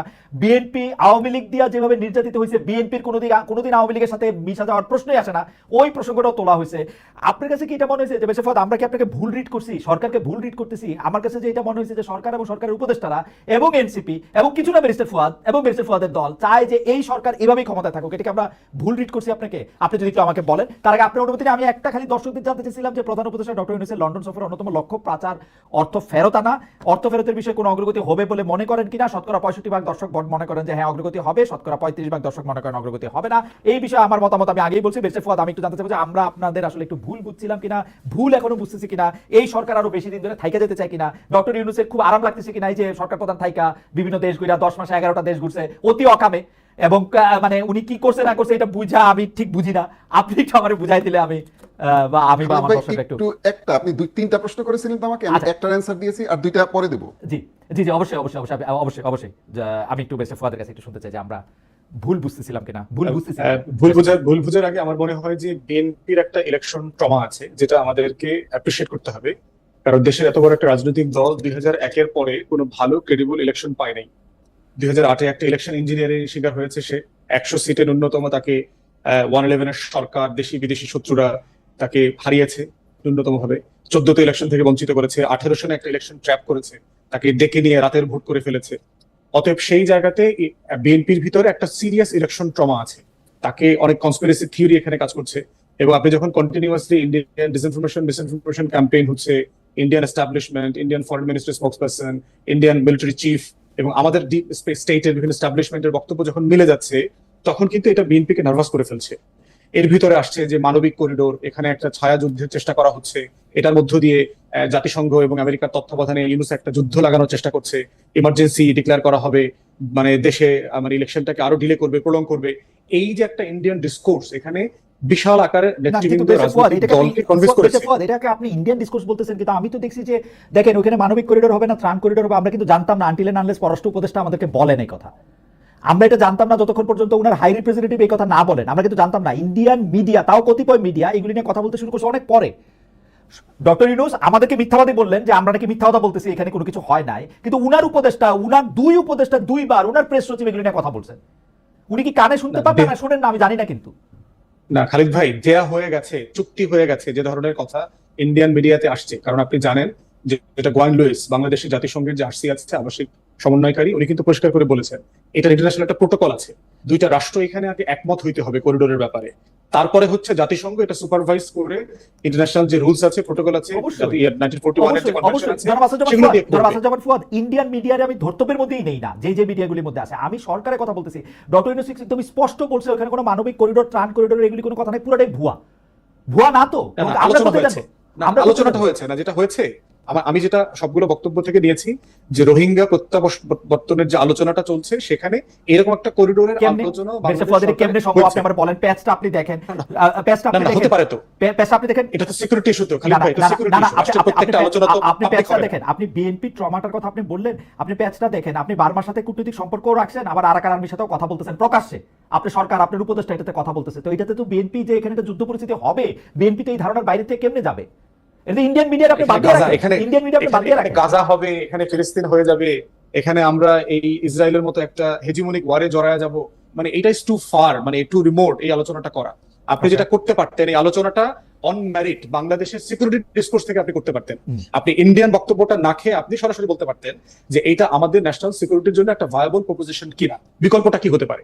আপনি আমার রাষ্ট্র সাপেক্ষে আপনি কথা বলেন না, কিন্তু ভারতের গণমাধ্যমের রেফারেন্স দিয়ে দিয়ে যদি আপনি একটা ডিসকোর্সের অংশ হন, তখন তো কাউন্টার ন্যারেটিভ আবার ডেভেলপ করবে, যে তখন সন্দেহ করবার প্রশ্ন আসবে। ফুয়াদ আপনি ভারতীয় নেগেটিভটা কেন বলতেছেন? ধরেন আমি আর আপনি, আপনার কথা তো আমি শুনি, আমি আর আপনি যেখান থেকে তথ্য নিচ্ছি, ধরেন আমাদের সরকার থেকে আমাদের পররাষ্ট্র উপদেষ্টা কি বলতেছেন, আমাদের হাই রিপ্রেজেন্টেটিভ অন রোহিঙ্গা যিনি আবার নিরাপত্তা উপদেষ্টা তিনি কি বলতেছেন, আমাদের প্রেস সচিব সংবাদ সম্মেলন করে কি বলতেছেন, আমাদের ডক্টর মোহাম্মদ ইউনূস এইখানে জাতিসংঘের মহাসচিবকে নিয়ে গিয়ে ওইখানে কি বলতেছেন। আপনি শুধু এই বক্তব্যগুলি পরস্পর সাজান, তাইলে আপনি দেখেন ইন্ডিয়ান মিডিয়া আমার দরকার নাই, ইন্ডিয়ান নেগেটিভ আমার দরকার নাই, তাইলে আপনি দেখেন আপনি আজকে যে জায়গায় আছেন সেই জায়গায় আসতে পারেন কিনা। না, কনসার্ন হওয়ার মতো কিছু নাই তো। কনসার্ন হওয়ার মতো কিছু হচ্ছে নাই। যে আমার শুধু ইন্ডিয়ান মিডিয়াটা বাদ দিলে আমাদের আমার কনসার্ন হওয়ার কিছু নাই। বাংলাদেশে না, আমার কনসার্ন হওয়ার মতো কিছু নাই। Okay. যেটা হচ্ছে যে আমার এখানে 16-17 লক্ষ রোহিঙ্গা আছে যারা 7-8 বছর থেকে এখানে আছে। আপনি তাদেরকে তো প্রত্যাবর্তনের জন্য কিছু সিকিউরিটি মেজার নিতে হবে, এবং আপনি জানেন এই কনভারসেশন গুলো কখনো পলিটিক্যাল ডিসকোর্সে আলোচনা হয় না। ওয়েস্টার্ন পলিটিক্স থাকলে যেটা হতো, এখানকার political major political party leader public ডোমেইনে অন্তর্বর্তীকালীন সরকার সিম্পলি ব্রিফ করে দিত। ফুয়াদ ভাই পাবলিক ডোমেইনে তো আপনি দিলেন, এটা তো পররাষ্ট্র পররাষ্ট্র উপদেষ্টা সংবাদ সম্মেলন করে ভুল করেছেন, এবং তিনটা মিথ্যা কথা বলছেন নিরাপত্তা উপদেষ্টা করেছেন। খলিল সাহেব, তিনটা মিথ্যা কথা বলছেন এরপর- একটারে কাউন্টার করতে গিয়া। আলটিমেটলি তো এটা তো রাষ্ট্র নিজে ডিজাস্টার করছে, কোনো সন্দেহ নাই, কিন্তু রাষ্ট্র They should be fired. পররাষ্ট্র উপদেষ্টা হাই রিপ্রেজেন্টেটিভ দাবি করতে পারেন। হ্যাঁ, সার্টেনলি আলোচনা আপনি তুলতেই পারেন, কিন্তু আমরা যেটা বোধ করছি যে এই কনভারসেশন তো পাবলিক হইতে পারে না, এই কনভারসেশন তো কখনো ওপেন ফোরামে হয় না। প্রতিটা রাষ্ট্র এই সিকিউরিটি ইস্যুস গুলোকে অত্যন্ত ক্রিটিক্যালি ইন্টারনালি ডিল করে। যেখানে খুব মেজর ইস্যু থাকে, ইংল্যান্ডের কথা আমি জানি, ওখানে কোবরা আছে, লিডার অফ দ্য অপোজিশন যারা আছে প্রত্যেকটা পার্টির দলনেতাকে রেখে প্রাইম মিনিস্টার ব্রিফ করে দেন, যেটা কখনো পার্লামেন্টে আলোচনা হবে না। ওইখানে এই বিষয়গুলো বাংলাদেশের মধ্যে ম্যাচিউর ডেমোক্রেসি না। আমরা এই ভুলগুলো এই জন্য বারবার করছি, কিন্তু মানবিক করিডোরের নামে যে পরিমাণ মিথ্যাচার করা হয়েছে এটা কাম্য ছিল না। অতএব বিএনপির ট্রমা যখন আমরা আলোচনা করছি, তখন এই ইন্ডিয়ান ডিসকোর্সটাও ওখানে ফ্যাক্টর হিসেবে কাজ করেছে। অতএব সেই ট্রমাটাকে যেটা করতে হবে, আজকের মিটিং এর কারণে যেটা আমি বোধ করি, এই ট্রমাটা অ্যাড্রেস করবার জন্য ভালো হয়েছে। প্রত্যেক জায়গাতে আমরা সোশ্যাল মিডিয়াতে দেখলাম যে কে জিতেছে, তারেক রহমান জিতেছে না ইউনূস জিতেছে। আমার উত্তর হচ্ছে বাংলাদেশ জিতেছে, আমার শত্রুরা হেরে গেছে। তারা যে পরিমাণ আমাদের ভিতরে একটা দ্বন্দ্ব, সংঘাত, টেনশন, দূরত্ব তৈরি করবার চেষ্টা করছিল, সেটা হেরে গেছে।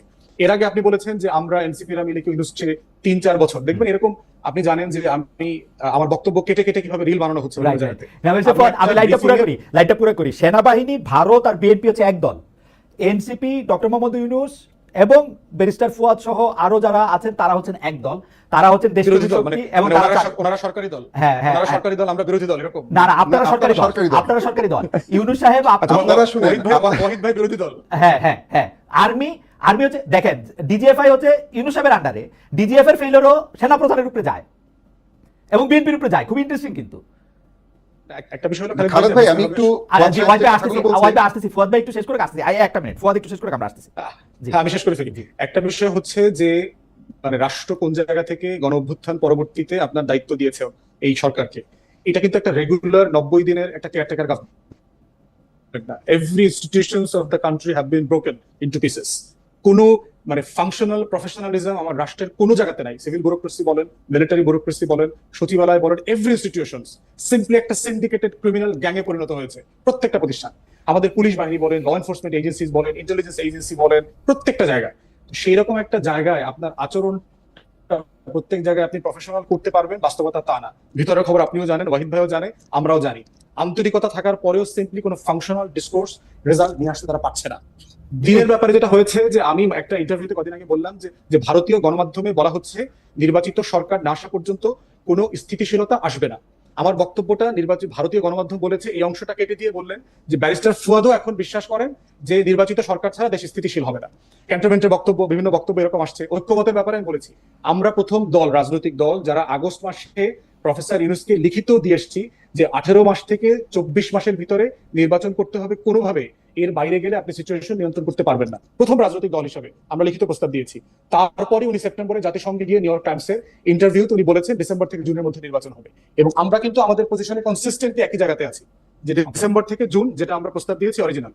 আমরা বক্তব্য কি দিয়েছি নির্বাচন কবে হবে, আমি কিন্তু 6 মাস হবে, 2 বছর হবে, 4 বছর হবে, এটা ঐক্যমতের ভিত্তিতে সিদ্ধান্ত হতে হবে যখন নির্বাচিত হবে। আমি একটা ছোট প্রশ্ন করে রাখি, আমরা কিন্তু এটা বারবার শুনতে পাচ্ছি আর কি, সরকারের কাছ থেকে সরকার খোলাখুলি বলতেছে যে আগের আমলারা যারা আছেন তারা সহযোগিতা করতেছে না। সেনাবাহিনীর কথাটা মুখ দিয়ে বলে না, সহযোগিতা করতেছে না, কি করতেছে এটা বোঝা যায় না, কিন্তু বলে যে সহযোগিতা করতেছে না। আমি ওইটা ঠিক মতো করতে চাইলেও করতে পারতেছি না, আপনিও এরকম বললেন আর কি, করতে চাইলেও করতে পারতেছেন। তো এটা সমাধান হইলো যে আমি কিছুদিন পর পর দলবল নিয়ে একটু বিদেশে চলে যাই, তাহলে আমার জন্য একটু ভালো, তাই তো? বিদেশে ধরেন রাষ্ট্রীয় স্টেট প্রোটোকল, এবং এটা তো আপনি কোনোভাবে অ্যাভয়েড করতে না। রাষ্ট্রীয় সফরে এইরকম অন্তর্বর্তী ইন্টারিম আসলে রাষ্ট্রীয় সফরেই যায় না মানুষ। আর এটার মধ্যে হচ্ছে ওইটা তো ইলেকশন টাইম গভর্নমেন্ট, একটু পার্থক্য আছে খালিদ ভাই। ওইটা তো election time government. Election time গভর্নমেন্টের তো অ্যাবসলিউট জুরিসডিকশন, কাজের পরিধি, মেয়াদ ওটা সংবিধানে স্পেসিফিকলি বলে দেওয়া আছে। ওকে, অতএব তার অন্য কার্যক্রম আমাদের কাছে ভিজিবল হয় না। কিন্তু ইন্টারিম অ্যাডমিনিস্ট্রেশনে কিন্তু আপনার আরেকটু কাজের পরিধি অনেক বেশি, যেহেতু গণ অভ্যুত্থানের পরে আসতে তাকে অনেক কাজ করতে হয়েছে। ঠিক আছে, কাজগুলো করবার এই বাস্তবতাগুলো তৈরি হয়ে আছে। ওকে, ঠিক আছে। আমরা একটু ধন্যবাদ বেশা ফুয়াদ। আমরা একটু জনাব এ কে ওয়াহিদুজ্জামানের কাছে যাই। জনাব এ কে ওয়াহিদুজ্জামান, অনেকগুলি কথা আপনার জমে আছে, আপনি যদি একটু সংক্ষেপে শেষ করেন, আমাদের কিছু মানে একটা অরিজিনাল প্রশ্নও আছে।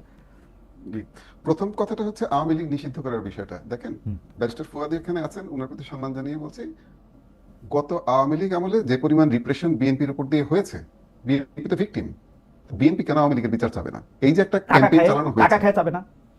আওয়ামী লীগ যে টাকাগুলি মেরেছে সেটা টাকাগুলি খাবে বসে বসে এখন। এখন না, সেটা তো আমরা দেখতে পাচ্ছি কারা খাচ্ছে, সেটা আসবো আমি। এখন বিষয়টা হচ্ছে বিএনপি কি চায়। উনি একজন আইনজীবী মানুষ, উনি তো আমার চেয়ে এটা ভালো জানেন। বিএনপি চেয়েছে বারবারই যে আইনের মাধ্যমে করতে হবে। ইনফ্যাক্ট গত ডিসেম্বরে এই ধরনের একটা প্রস্তাব গিয়েছিল, আইন মন্ত্রণালয় থেকে গিয়েছিল, উপদেষ্টা পরিষদে সেটা নাল এন্ড ভয়েড করে দিয়েছে। ওনারা দুইজন উপদেষ্টা নাকি প্রচন্ড বিরোধিতা করেছেন যে না, এটা করা যাবে না। তো আইনের মাধ্যমে আপনি বিচার না করে আপনি কি একজন ডেপুটি সেক্রেটারিকে দিয়ে সিগনেচার করে একটা দলকে নিষিদ্ধ করবেন? এটা খালেদ মহিউদ্দিন ভাই, আপনি সরকারি চাকরি করছেন, আমিও করছি, আমরা বুঝি না। এটা তো একটা প্রতীকী ব্যাপার ওয়াহিদ ভাই, এটা একটা প্রতীকী ব্যাপার। এই আমি যদি এখন নির্বাহী আদেশ দিয়ে নিষিদ্ধ করে রাখতে পারি, আমি নির্বাহী আদেশ দিয়ে নিষিদ্ধ করে রাখবো। আইনের ব্যাপারটা যদি আমার আরো বেশি আমাকে আইনি সংকটের মধ্যে ফেলে, অনেকগুলি হিয়ারিং আমার করতে হয়, আমি এটা করবো না। না, আপনি দুইটাই। আপনার প্রথম কথা হচ্ছে আপনি তো আইন করবেন আগে, তারপরে তো ওই আইন দেখা যেত, তারপরে আপনি নির্বাহী আদেশ দিবেন। আপনার এই আইসিটির আইনের ভিতরে তো ওইটার মধ্যে আনতে হবে, তারপরে তো আপনি ওটা নির্বাহী আদেশ দিবেন ওটার ভিত্তিতে যে বিচার প্রক্রিয়া চলমান, সুতরাং কর্মকাণ্ড স্থগিত। সরকারি কর্মকর্তা কিন্তু আপনিও ছিলেন, আপনি জানেন। দ্বিতীয় বিষয়টা হচ্ছে, বলেন। আমি অল্প দিন ছিলাম ভাই, আমি অত জানি না। শোনেন ভাই, ওই ট্রেনিং এর ভিতর দিয়ে যারা গেছে তারা এগুলো বোঝে। দ্বিতীয় কথা হচ্ছে যে আপনি যখন একজন সরকারি কর্মকর্তাকে কনফিডেন্সে নেবেন না, তাদেরকে বারবার হেয় করতে থাকবেন, আপনি তাদের কাছ থেকে কিন্তু সহযোগিতা আশা করতে পারবেন না। এটা সরকারি কর্মকর্তা না, যে কোনো ব্যক্তির কাছ থেকেই।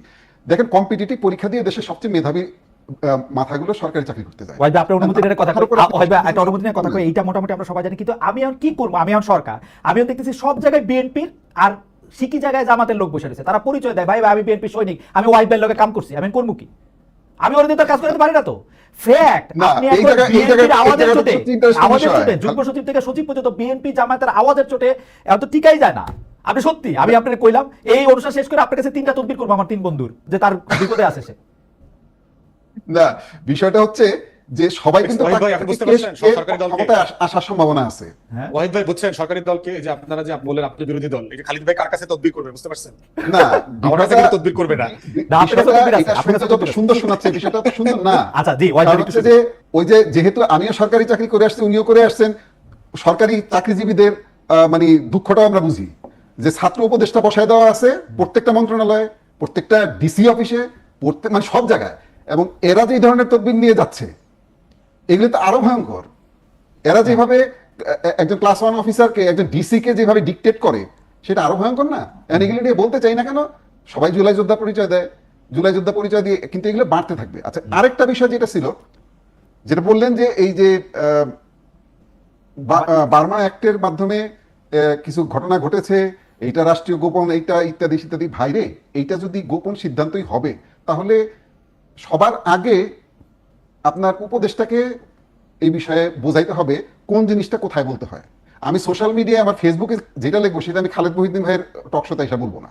একজন সরকারি দায়িত্বপ্রাপ্ত ব্যক্তি, তিনি যদি না বোঝেন কোনটা বলতে হবে আর কোনটা বলতে হবে না, কিন্তু ওয়াইড ভাই আপনার কাছে কি মনে ওয়াইড ভাই বলছেন ওয়াইড ভাই যে আপনার কাছে কি মনে হয় না? ভারতের ন্যারেটিভ আমরা নিছি, একেবারে ডাহা মিথ্যা কথা বলছেন ভাই। আমি অসত্য শব্দটা ইউজ করি, কিন্তু আপনার এইটার প্রতিবাদে আমি বললাম ডাহা মিথ্যা কথা বলছেন। আমরা তো শুধুমাত্র উপদেষ্টাদের কথা অনুযায়ী বলছি। জাতীয় নিরাপত্তা উপদেষ্টা একজন, একজন পররাষ্ট্র উপদেষ্টা, দুইজন যখন একই কথা বলতেছে, আমরা তো এটা বলবো। হ্যাঁ কিন্তু ওয়াইড ভাই আসেন আমরা একটা সিনারিও কল্পনা করি। কেন ভারতীয় নেগেটিভটার প্রসঙ্গ আসতেছে, আমরা একটা সিনারিও কল্পনা করি। সিনারিওটা হচ্ছে, ধরেন পররাষ্ট্র উপদেষ্টা বলছে যে ওখানে একটা মানবিক করিডোর দেওয়া হবে, ধরেন নিরাপত্তা উপদেষ্টা বলছে এখানে একটা ত্রাণ করিডোর দেওয়া হবে, এবং এটা একটা প্যাসেজ দেওয়া হবে, যে প্যাসেজে আসলে ওখানে আটকে থাকা লোকজনের জন্য কিছু খাবার এখান থেকে যাবে। এই খাবার গেলে এটা গাজা হয়ে যাবে, এটা ইউক্রেন হয়ে যাবে, এই আলাপগুলি, এই বাংলাদেশের আর কোনো কিছু থাকবে না, ডক্টর ইউনূস সাহেব এটা বিক্রি করে দিচ্ছে ইয়ার কাছে, তার ফলে এটা হচ্ছে, এই আলাপগুলি কে করছে বলেন ভাই? আপনি যদি ওইখানে একটা এই জিনিস দেন, এবং ওয়াইড ভাই আমি আপনাকে যাই না বলতেছি, এই জিনিস অলরেডি দেয়া আছে 2022 সালের পর থেকে, এটা চলতেছে, কিন্তু খোঁজ নিয়ে দেখ। এক্স্যাক্টলি, অবৈধভাবে চলছে। প্রশ্নটা হচ্ছে, যখন আপনি কোভার্টলি কোনো অপারেশন করেন, সেটা নিয়ে আপনি ওপেনলি কথা বলবেন না। আর আরেকটা বিষয় হচ্ছে, ব্যারিস্টার ফুয়াদ জানেন যে এই সরকার গঠিত হয়েছে সুপ্রিম কোর্টের আপিল বিভাগের একটা সিদ্ধান্তের মাধ্যমে, তাই না? ওখানে কিন্তু স্পষ্ট করে বলে দেওয়া আছে ওনাদের কর্মপরিধি কি। তো এই ধরনের স্ট্র্যাটেজিক সিদ্ধান্ত ওনারা নিতে গেলে ওনাদের, আমি বলবো, উচিত ছিল রাজনৈতিক দলগুলোর সাথে গোপনে হলেও আলোচনা করা। এখন ওনারা যেটা করতেছেন, এটা আসলে আমি বলবো যে ওনাদের সংযত হয়ে কথা বলা উচিত, কোনটা বলবেন, কোনটা কি বিতর্ক আপনি কি সৃষ্টি অ্যাপিলেট করবে। ডিভিশনের ফ্রেমওয়ার্কটা বলতেছেন, নির্বাহী সিদ্ধান্তের কথা নেয়ার কথা বলে নির্বাহী কার্যক্রম পালন করবে, সেইটার আলোকে? না, আমি বলতেছি যে ওনারা এই ধরনের স্ট্র্যাটেজিক, সে কি কর্মপরিধি এই ধরনের ভাই? আপনি এই ধরনের স্ট্র্যাটেজিক সিদ্ধান্ত নিতে পারেন কিনা, পারেন সেটা এটা ওনারা নির্বাহীর মধ্যে পড়ে ভাই, আপনি যদি ফালা না দিতে পড়ে পারেন না। না। আরে প্রবলেমটা এখনকার, তো প্রবলেমটা তো এখনকার, রোহিঙ্গা নিয়ে প্রবলেমটা তো এখনকার। না, রোহিঙ্গা নিয়ে প্রবলেম অনেক পুরাতন। বরঞ্চ ওনারা এটা করার কারণে যেটা হয়েছে, আরো ওনারা যেটা বললেন, খালেদ ভাই আপনি একটু কনসিকুয়েন্সেস গুলো খেয়াল করেন, যে 1,80,000 রোহিঙ্গা ফেরত যাবে ঘোষণা এটা দিছিলেন, তো খেয়াল আছে আপনার? এটাতে আশা, ব্যাংককে বসে ঘোষণা দিছিলেন, উইশফুল থিংকিং, পায়াস উইশ, ঠিক আছে? এবং বললেন যে আগামী ঈদ করবে তারা ওখানে গিয়ে। আশা করতে পারি তো আমি। হ্যাঁ, আপনি এগুলো, ওই জায়গাটা আপনার তাকে বুঝতে হবে খালেদ ভাই। ওই আরাকানটা এখন কারা কন্ট্রোল করতেছে? মিয়ানমার গভর্নমেন্ট কন্ট্রোল করতেছে। আপনি যদি এই জিও লোকেশন না জানেন, জিও পলিটিক্স এর কারেন্ট সিচুয়েশন না জানেন, আপনি কার সাথে ডিল করতেছেন ভাই? আর সেটা বলে হাসির পাত্র হচ্ছে কেন?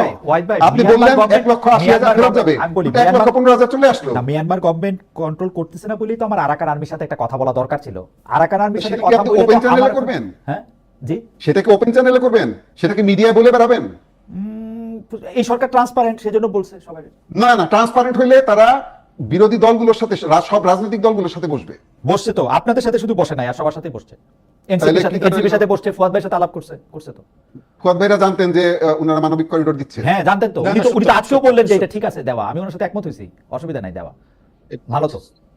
কিন্তু জাতিসংঘ কি বলতেছে? জাতিসংঘ বলতেছে জাতিসংঘের সাথে আলোচনা হয় নাই, বা সিদ্ধান্ত হয় নাই, জাতিসংঘের সাথে আলোচনা হয় নাই, মানে জাতিসংঘ তো এটা এখন আপনি যেটা বললেন, মানে দুই দেশের বৈঠকের মধ্যে একটা জায়গায় না আসা পর্যন্ত জাতিসংঘ এটা বলতে পারে না, জাতিসংঘেরও তো কিছু সীমাবদ্ধতা আছে। রাইট, তার মানে হচ্ছে ওনারা একটা ইম্যাচিউর জিনিসকে মিডিয়ায় নিয়ে আসছেন। কারণ হচ্ছে আপনারা বেশি হইচই করছেন এটা নিয়ে, অতি অকারণে ওনারা এটা একটা পয়েন্ট হিসেবে বলছিল। আপনারা খালেদ ভাই, আবার আমি মনে করাই দিচ্ছি আপনাকে, আমরা যে কথাগুলো বলেছি সেটা শুরু হয়েছে যখন পররাষ্ট্র উপদেষ্টা এবং নিরাপত্তা উপদেষ্টা এই ধরনের কথাবার্তা বলছেন, কিন্তু আপনারা আপনাদের সব অধিকার আছে। আমি যদি বলি যে সেটা যদি তিল থাকতো আপনারা এটা তাল গাছ বানাইছেন। না, আমরা তাল গাছ বানাইনি, এটা তাল গাছ ওনারাই বানাইছে, আমরা দেখা দিচ্ছি যে এটা কিন্তু তাল গাছ।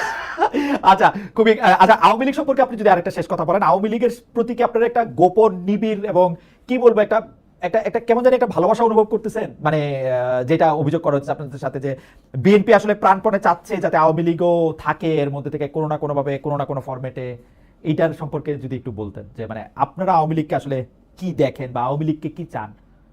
আওয়ামী লীগের একটা বিচার আমরা চাই, আমরা বিচারের মাধ্যমে আওয়ামী লীগের রাজনৈতিক দল হিসাবে এবং যারা এই ঘটনাগুলোর সাথে জড়িত ছিল তাদের শাস্তি হোক, আমরা এটা চাই। ওকে, এই ঘটনাগুলির সাথে যারা জড়িত ছিল তাদের শাস্তি চাচ্ছেন জনাব এ কে ওয়াহিদুজ্জামান। আমি একটু ব্যারিস্টার আসাদুজ্জামান ফুয়াদকে দেখতেছি। ব্যারিস্টার আসাদুজ্জামান ফুয়াদ, যে আমাকে একজন বলতেছে যে আমি প্রশ্ন একটু লম্বা করে করতেছি সেজন্য ক্ষমা প্রার্থী, কিন্তু আপনারা আসলে আওয়ামী লীগের কি চান? মানে ব্যাপারটাকে একটা আওয়ামী লীগ একটা হুটু টুটসি এরকম একটা হয়ে থাক যে ওরা মানে দে আর অলওয়েজ আদার এরকম একটা হয়ে থাকুক, এটা চাইতেছেন নাকি আসলে কোনটা আপনাদের চাওয়া?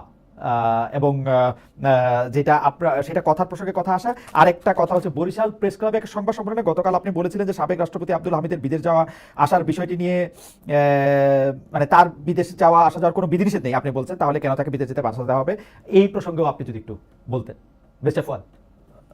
আওয়ামী লীগ প্রশ্নে আমি আপনার এবং ওয়াহিদ ভাইয়ের সাথে একমত ইন প্রিন্সিপাল যে এইটা এক্সিকিউটিভ ডিসিশন দ্বারা অ্যাড্রেস করা উচিত না।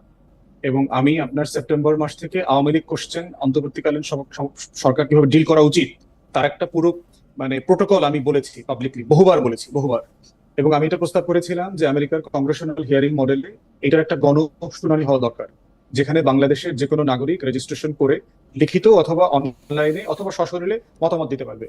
এবং এই গণতদন্ত কমিশনটা আপনার আমাদের সংসদ ভবনের যে কোনো একটা বড় হলে হতে পারে এবং এটা লাইভ ব্রডকাস্ট হবে, যেটা সিনেট হিয়ারিং এর মতো কংগ্রেশনাল হিয়ারিং এর মতো হয়। আমাদের যে বিটিভি সংসদ এটা লাইভ ব্রডকাস্ট করবে।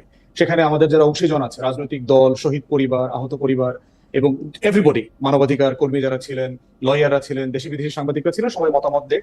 এবং এই মতামতের কি হবে আমি এরকম 6-7টা প্রিজাম্পশন করেছি কি কি হতে পারে, কি কি মত আসতে পারে। এতে কি প্রথম মত আসতে পারে যে আমরা এতে কি আওয়ামী লীগকে বক্তব্য দেওয়ার সুযোগ দেওয়া হবে বা সেই আওয়ামী লীগকে কেউ?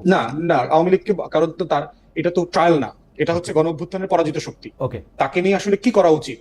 এই প্রো ডেমোক্রেসি প্ল্যাটফর্মে যারা কাজ করেছেন, 24-এ যারা জিতেছেন, তাদের ম্যান্ডেটটা কি হওয়া উচিত আওয়ামী লীগ প্রশ্নে, এইটার প্রেক্ষিতে আপনি দেখবেন হয়তো 5-6-7টা মতামত আসতে পারে।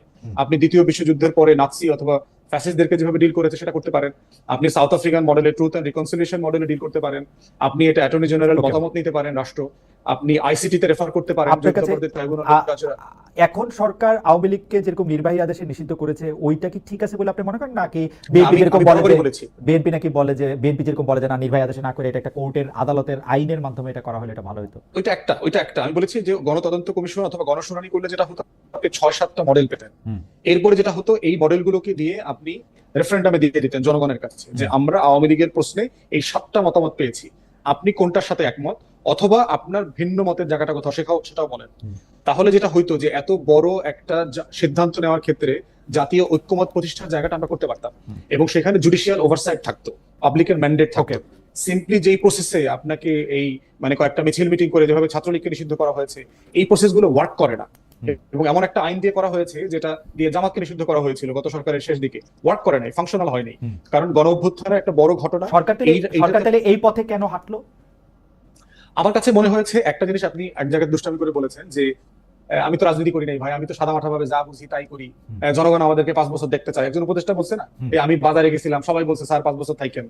এখন এই ধরনের নাইভিটি আছে এই সরকারের উপদেষ্টাদের মধ্যে, এস্টাবলিশমেন্টের মধ্যে, এবং তারা খুব ক্রিটিক্যালি দেখে না একটা রাজনৈতিক দল সিচুয়েশন গুলোকে এত ক্রিটিক্যালি দেখে, এইটা তাদের একটা ল্যাকিংস। দ্বিতীয়ত যেটা মনে হয়েছে সেটা হচ্ছে তার সময়ের এবং কাজের প্রায়োরিটির একটা জায়গা আছে। তারা বোধ করছে যে এত বড় কাজগুলোকে নিলে আমরা যে কাজগুলো করে ইলেকশন এক্সিটের দিকে যেতে চাই সেটা আসলে আমরা শেষ করতে পারবো না। এই দুইটা জায়গাতে মনে হয়েছে যে আমাদের মানে ওনারা আটকে গেছেন। তৃতীয়ত হচ্ছে ওয়াহিদ ভাই একটা জিনিস রেফার করছিলেন যে চিটাগং পোর্টের একটা টার্মিনাল একটা কোম্পানিকে দেয়া অথবা হিউম্যানিটেরিয়ান করিডোরের কনভারসেশন করবার এখতিয়ার ম্যান্ডেট আছে কিনা, আমার আছে, আমি এটা মনে করি আছে। প্রথম কথা হচ্ছে সংবিধানের 106 দ্বারা এই সরকার গঠিত হয়নি, এই সরকার গঠিত হয়েছে গণ অভ্যুত্থানের ম্যান্ডেট দ্বারা। প্রোটোকল আপনি এটাকে লিগালাইজ কিভাবে করবেন যে বিয়েতে কিন্তু রেজিস্ট্রেশন করা শর্ত না। এটা তো বেরসে ফুয়াদ, আমার এবার আপনার কথা শুনতে পাইতেছেন কিনা একটু অনুরোধ করতে ইচ্ছা করতেছে, কারণ হচ্ছে আপনি শপথটা নিলেন 106 এর ম্যান্ডেট দিয়া, আর যখন আপনার যেইটা সুবিধা, আপনার পকেটে দুইটা বই থাকে, আপনার যখন বিপ্লবী সরকার হইতে গণ অভ্যুত্থানের সরকার হইতে ইচ্ছা করে তখন আপনি ওই বই বাইর করেন, যখন আপনি বলেন যে আপনি সাংবিধানিক সরকার তখন আপনি এই বই আমাদের দেখান। মানে ইশরাককে আপনি মেয়র বানাবেন কিনা তখন আপনি সংবিধান দেখান, আইন দেখান, কি দেখান না দেখান জানি না, যখন আবার আরেক সময় গণ অভ্যুত্থান দেখান যে আমার এটা ম্যান্ডেট আছে। এই জন্য আমার পজিশন পরিষ্কার ছিল খালিদ ভাই শুরু থেকে, যে আমি কনস্টিটিউশন সাসপেন্ড করতে বলেছি। আপনি বলছেন, Constitution আপনি reference সরকারের দরকার। বিশ্লেষণ করে দেখেন, আপনি বলছেন, আপনার আমি শুনছি, আপনি হ্যাঁ, সরকারের সত্য, বিশ্লেষণ সত্য, করে আপনার সাথে দেখেন। একমত, আপনার সাথে আমি একমত। এখনো পর্যন্ত এবং এইটা বাংলাদেশের যথেষ্ট মহামান্য রাষ্ট্রপতি confusion- হচ্ছে জনাব শাহাবুদ্দিন, ওনার কাছেই হ্যাঁ, সম্পত্তি এটা দেওয়া হয়েছে। এটা দুঃখজনক। না, এটা দুঃখ সুখ দুঃখজনক। আমার আমি নাই, শুরু থেকে কিন্তু- বলেছি যে এটা কনসিস্টেন্ট একটা অ্যাপ্রোচ নেওয়া দরকার ছিল, যে অ্যাপ্রোচ নিয়ে আমি কন্টিনিউয়াসলি কনসেনসাস বিল্ড করব অংশীজনের সাথে, এবং আমি সেটা আপনি সিদ্ধান্ত করেন নেব নাই, এই কারণ আপনি বিষয়ে। আপনার সবচেয়ে সুন্দর পথটাতে হাঁটছেন, আপনি আপনি আপনি ধর্মেও আছেন, জিরাফেও আছেন, আপনি 5টা স্ট্যান্ডার্ড নিয়ে রয়েছেন। ফলে আমি যদি সরকারের দেখি, সত্যি সত্যি আমি সরকারের, আমার কাছে মনে হয় যে ভাই এখন আপনার কি পার্ট, এটা আপনি আগে বলেন। আপনি এখন নওয়াব সিরাজউদ্দৌলা নাকি রবার্ট ক্লাইভ? আপনি তো এক এক সময় এক এক নাটকে এক একটা চরিত্র অভিনয় করতেছেন। না, এখন আসলে আমি তার রোলটা দেখি পাইলট আকারে। আচ্ছা, এখন সে ঝড়ের ভিতরে কিভাবে বিমান চালাবে, বিমানে যদি একটা চাকা কক্সবাজারে খুলে পড়ে যায় তাহলে কিভাবে ল্যান্ড করবে, বিমান যদি ঘূর্ণিঝড়ের কবলে পড়ে তাহলে কি হবে, বিমানটা যদি এয়ার ইন্ডিয়া হয়, বিমানটা যদি বাংলাদেশ বিমান অথবা ব্রিটিশ এয়ারওয়েজ হয়, বিমানটা যদি লাভজনক প্রতিষ্ঠান হয় অথবা আপনার লোকসানি প্রতিষ্ঠান হয়, এইরকম একটা অ্যাডহক বেসিসে এই বিমানটাকে চালাইতে হইতেছে। বাংলাদেশটা একটা অ্যাডহক বেসিসেই চলে, এটা সংবিধান দ্বারা কখনো চলে নাই। এটা নেতা নেত্রী, পরিবার, দল, এদের মর্জি খুশিতেই দেশটা চলছে। এই হাঁটতে খেলতে মসজিদে দেশ চলছে, এই রিয়ালিটি এখানে আছে। তাই সিদ্ধান্ত নেওয়ার ম্যান্ডেটের প্রশ্ন যখন আসে, আমি বলছি যে গণ অভ্যুত্থানের ম্যান্ডেটও এই সরকারের আছে, 106 এর ম্যান্ডেটও এখানে আছে। Okay, দুই 106 এর decision double পরে mandate। পরিষ্কার বলে দেওয়া আছে, Double mandate। নির্বাহী আমার কাছে কার্যক্রম বড়- রাষ্ট্র পরিচালনার ক্ষেত্রে বলে দেওয়া আছে। আমার কাছে মনে হয় আমি যে written আমার কাছে করেছি। মনে হয় যে 106 এর ম্যান্ডেট এনাফ, আমার যতটুকু পার্ট, এটার জন্য গণ অভ্যুত্থান না টানলেও চলে। 106 এর ম্যান্ডেটেই সরকার যা যা কিছু করতে চায় সেটা মনে করতে পারে, সেটা অ্যাডহক বেসিসে করুক আর হুইবের ভিত্তিতে করুক। আমরা আজকের অনুষ্ঠানটা একটু আপনাদের অনুমতি নিয়ে একটু 10-12 মিনিট একটু বাড়াতে চাই, সেই জন্য আমি বেঁচে ফদ আমি আবার আপনার কাছে আসবো। আমি ওরা আপনি এই হামিদ সাহেব সম্পর্কে আপনার বক্তব্য একটু ক্লিয়ার করে দেন। আচ্ছা, হামিদ সাহেবের ব্যাপারে একটা হচ্ছে যে আমি তাকে একটা অবৈধ সংসদের অবৈধ প্রেসিডেন্ট মনে করি, পলিটিক্যাল স্টেটমেন্ট।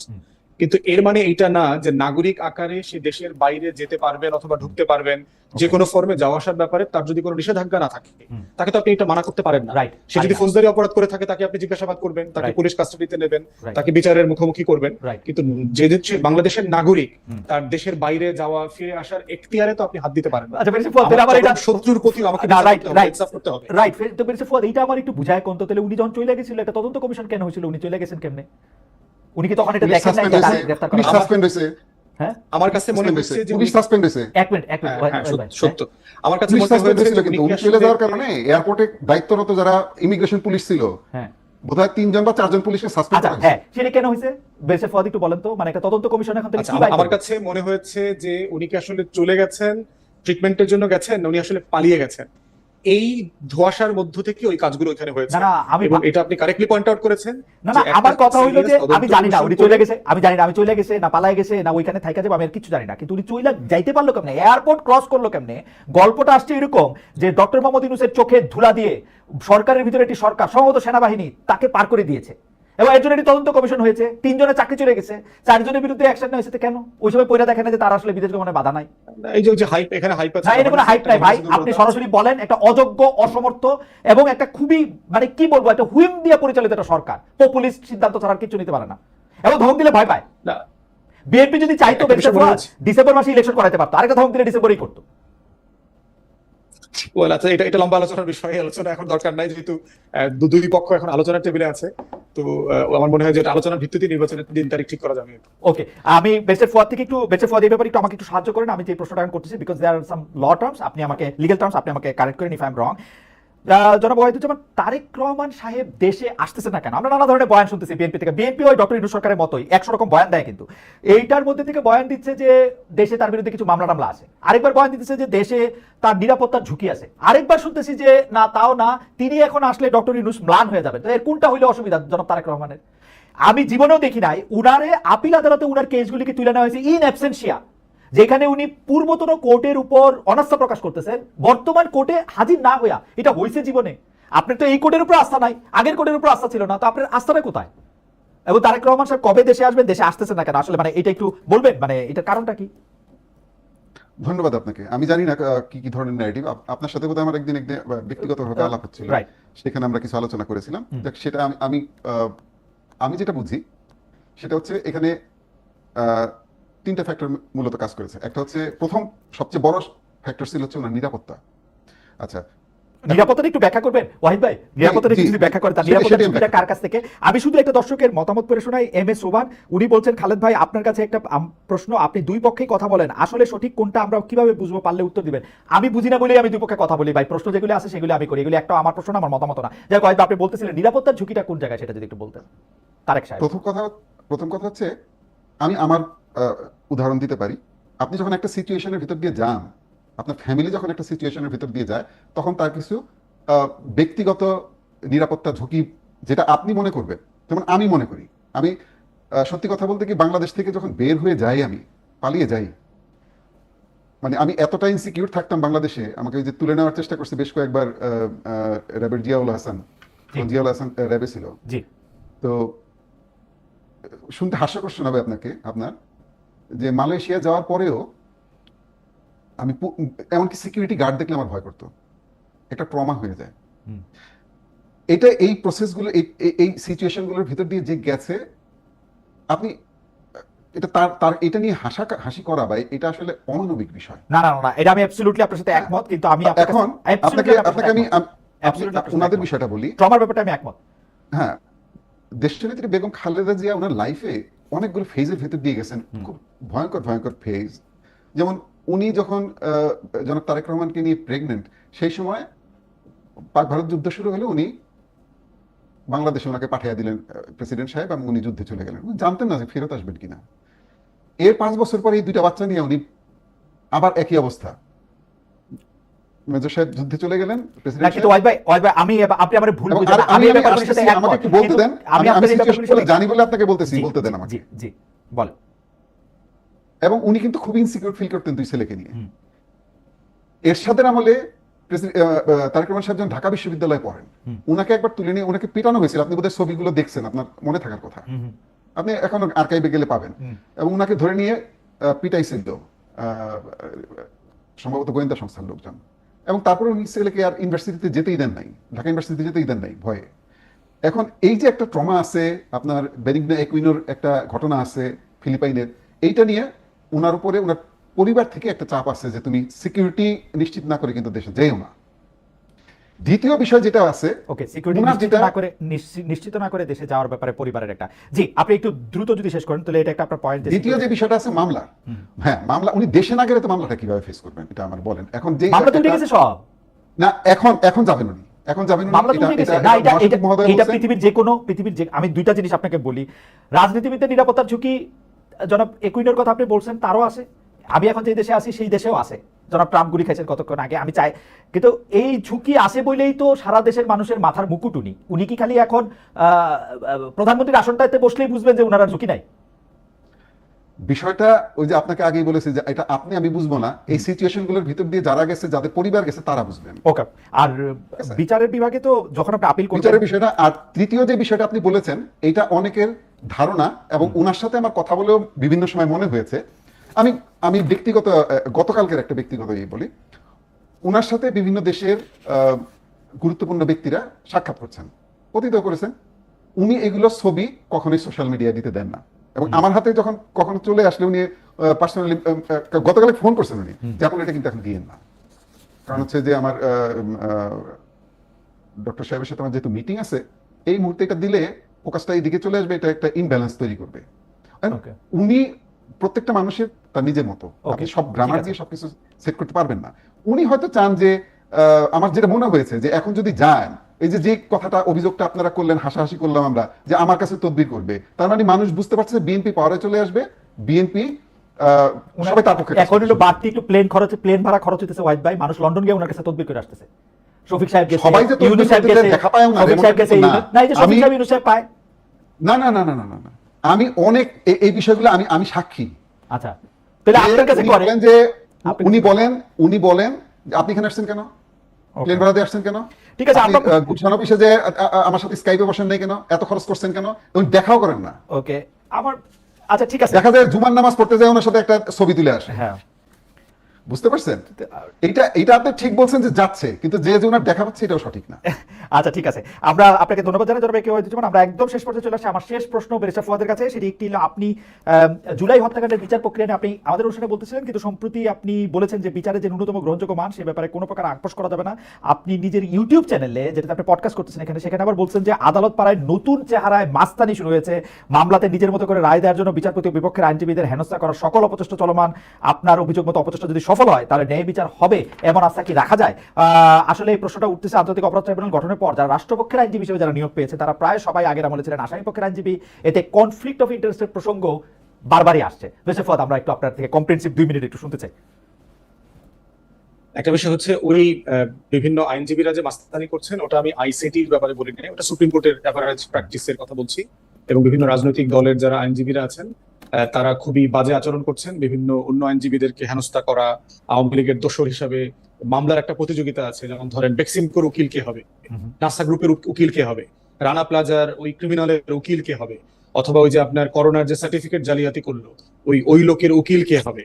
এগুলো নিয়ে আপনার বেশ মানে মানে মনস্তাত্ত্বিক যুদ্ধ চলতেছে এবং ভিতরে প্রচন্ড মানে টাকা পয়সা হিসাব নিকাশ মাস্তানি এবং বিচারকদেরকে গিয়ে মানে ইয়ে করা। যেহেতু আপনি জানেন যে অধিকাংশ বিচারপতি আওয়ামী লীগের সময়কার মনোনীত, তারা প্রচন্ড একটা মানসিক মানে কষ্টের মধ্যে আছে, তারা কোন দিকে যাবে না যাবে।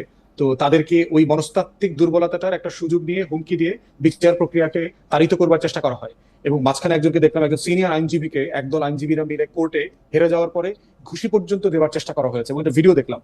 এগুলো তো খুব দুঃখজনক। মানে গণ অভ্যুত্থানের পরের যদি এই খাসলত গুলো আমাদের না বদলায় তাহলে ঠিক মজলুমের জালেম হয়ে ওঠার যে ইতিহাস আমরা জানি এবং একই প্রসেসে তার যে পতন হয় সেই প্রক্রিয়ার মধ্য দিয়ে যাবার আশঙ্কা আমি করছি।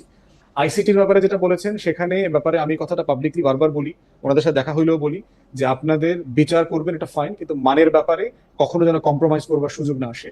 কারণ মনুষ্যত্ব সেখানেই প্রমাণিত হয় যে আপনার শত্রুর সাথে আপনি কতটুকু ইনসাফ করতে পারেন, ওটাই হলো মনুষ্যত্বের স্ট্যান্ডার্ড। হাসিনাকে আমরা সবাই অপছন্দ করি, কিন্তু পলিটিক্যালি তাকে আমি ঘৃণা করি, কিন্তু বিচারের ব্যাপারে তার ব্যাপারে শতভাগ ইনসাফ করতে হবে। এই কথাটা আমরা সব জায়গায় দেখতে চাই, আমলে দেখতে চাই। তো আইনজীবীরা যারা যে ফর্মে প্র্যাকটিস করছে তারা যেন সব জায়গাতে এই জায়গাটা মেনে চলে।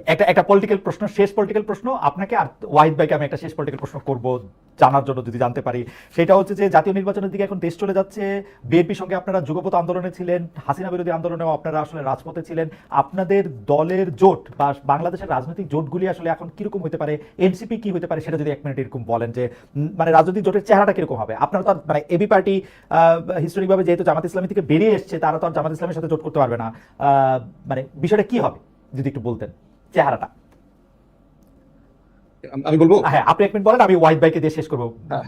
শিক্ষক, একটা বিষয় হচ্ছে যে মোটা দাগে দলের সাইজ যদি দেখেন, আমি নিজেও গত 5 দিন আপনার আমার গ্রামে ক্যাম্পেইন করে আসলাম। বিএনপির সাইজ এবং বিএনপি কে পলিটিক্যালি ইলেকশনে চ্যালেঞ্জ করবার মতো দল কিন্তু এরপরে 10 পর্যন্ত আমি কাউকে দেখি না। বিএনপি ছাড়া বাকি সবগুলো দলও যদি একসাথে নির্বাচন করে সেক্ষেত্রেও 100 আসনে বিএনপি কে চ্যালেঞ্জ করাটাও অনেক মুশকিল হয়ে যাবে বলে বোধ করছি চলমান বাস্তবতায়। 6 মাস পরে বাস্তবতা কি হবে সেটা তো আমরা এখনো বুঝতে পারছি না। তো সেখানে ধরে নেওয়া হচ্ছে মোটা দাগে বিএনপি সরকার গঠন করবে। আমার কাছে প্রশ্ন ওইটা না যে বিএনপি সরকার গঠন করছে, আমার কাছে মোটা দাগের প্রশ্ন হচ্ছে বিএনপি কে পার্লামেন্টে এবং রাস্তায় প্রতিদিন ক্রিটিক কিভাবে করা হবে গণতান্ত্রিক পদ্ধতিতে। তাকে তো চেক অ্যান্ড ব্যালেন্সের মধ্যে রাখতে হবে, জবাবদিহিতার মধ্যে রাখতে হবে। বিএনপি যেভাবে জাতীয় ঐক্যমতে সরকার করবার প্রস্তাব দিচ্ছে এবং প্রচুর ছোট ছোট দলগুলো সব, অসুবিধা কি? বিএনপি শেখ হাসিনার মতো একটা দল সরকার করবে, একটা হাসি খুশি বিরোধী দল। এটা তো ধরেন আমরা একটা হাসি খুশি বিরোধী দল, আমরা তো ওইটা দেশের জন্য তো ক্ষতিকর খালিদ ভাই। দিন শেষে আমরা যারা বিএনপি আর কি করবে, বিএনপি তার কিছু করার নাই।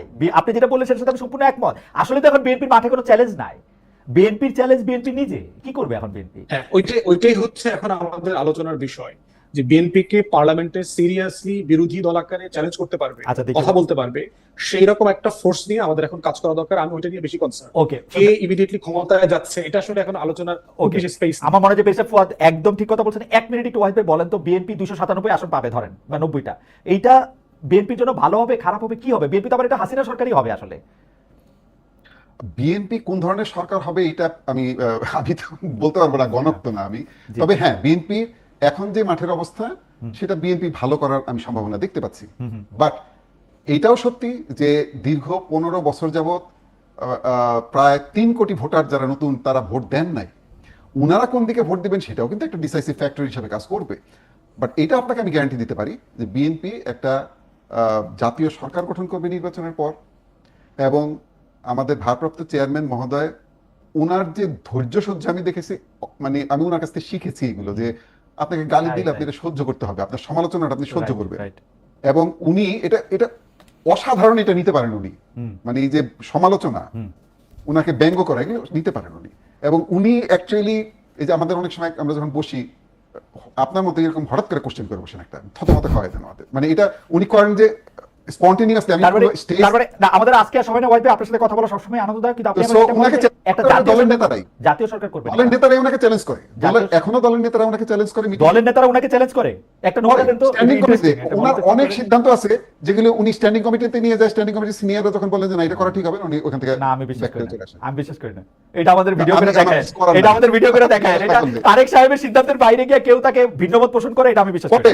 হয় এটা হয় খালেদ মহিউদ্দিন ভাই, পরিবারের সদস্যদের বাইরে, পরিবারের সদস্যদের বটেই, পরিবারের সদস্যদের বাইরে তো বটেই, স্ট্যান্ডিং কমিটির সিনিয়র লিডাররা যখন কোন একটা সিদ্ধান্ত নেন উনি আলটিমেটলি ওইটাতেই অ্যালাইন হন। উনার মতের বিরুদ্ধে গিয়া নাকি ওই যে সমাজতান্ত্রিক দলগুলিতে আমরা সবাই মিলে চেয়ারম্যানের সিদ্ধান্তটা একসাথে, আমার নিজের দপ্তরের অনেক সিদ্ধান্ত দেখা যাচ্ছে সিনিয়ররা ওনারা এখনো পরীক্ষা নিরীক্ষা করছেন, এই কারণে বাস্তবায়ন হচ্ছে না, যেটা তারেক রহমান সাহেব চাচ্ছেন যে এই যে ইয়ের মাধ্যমে অনলাইনে আমাদের মেম্বার সংগ্রহ, আমাদের ডোনেশন, আপনি আমাদের বিএনপির ওয়েব পেজে যান, গিয়ে দেখবেন ডোনেশন দেওয়ার জায়গা আছে, সদস্য ফি দেওয়ার জায়গা আছে, কিন্তু যেটা সিনিয়ররা এখন এটা পরীক্ষা নিরীক্ষা করতে চাচ্ছে। যাই হোক, আপনি মানে আমার যদি কোনোদিন এই মানে এটা দেখার সৌভাগ্য হইতো যে দলের মধ্যেও, কারণ এটা তার আসলে দলের মধ্যে আপনারা তার ভিডিও করে দেখাবেন না, কিন্তু দেখতে পারলে ভালো লাগতো।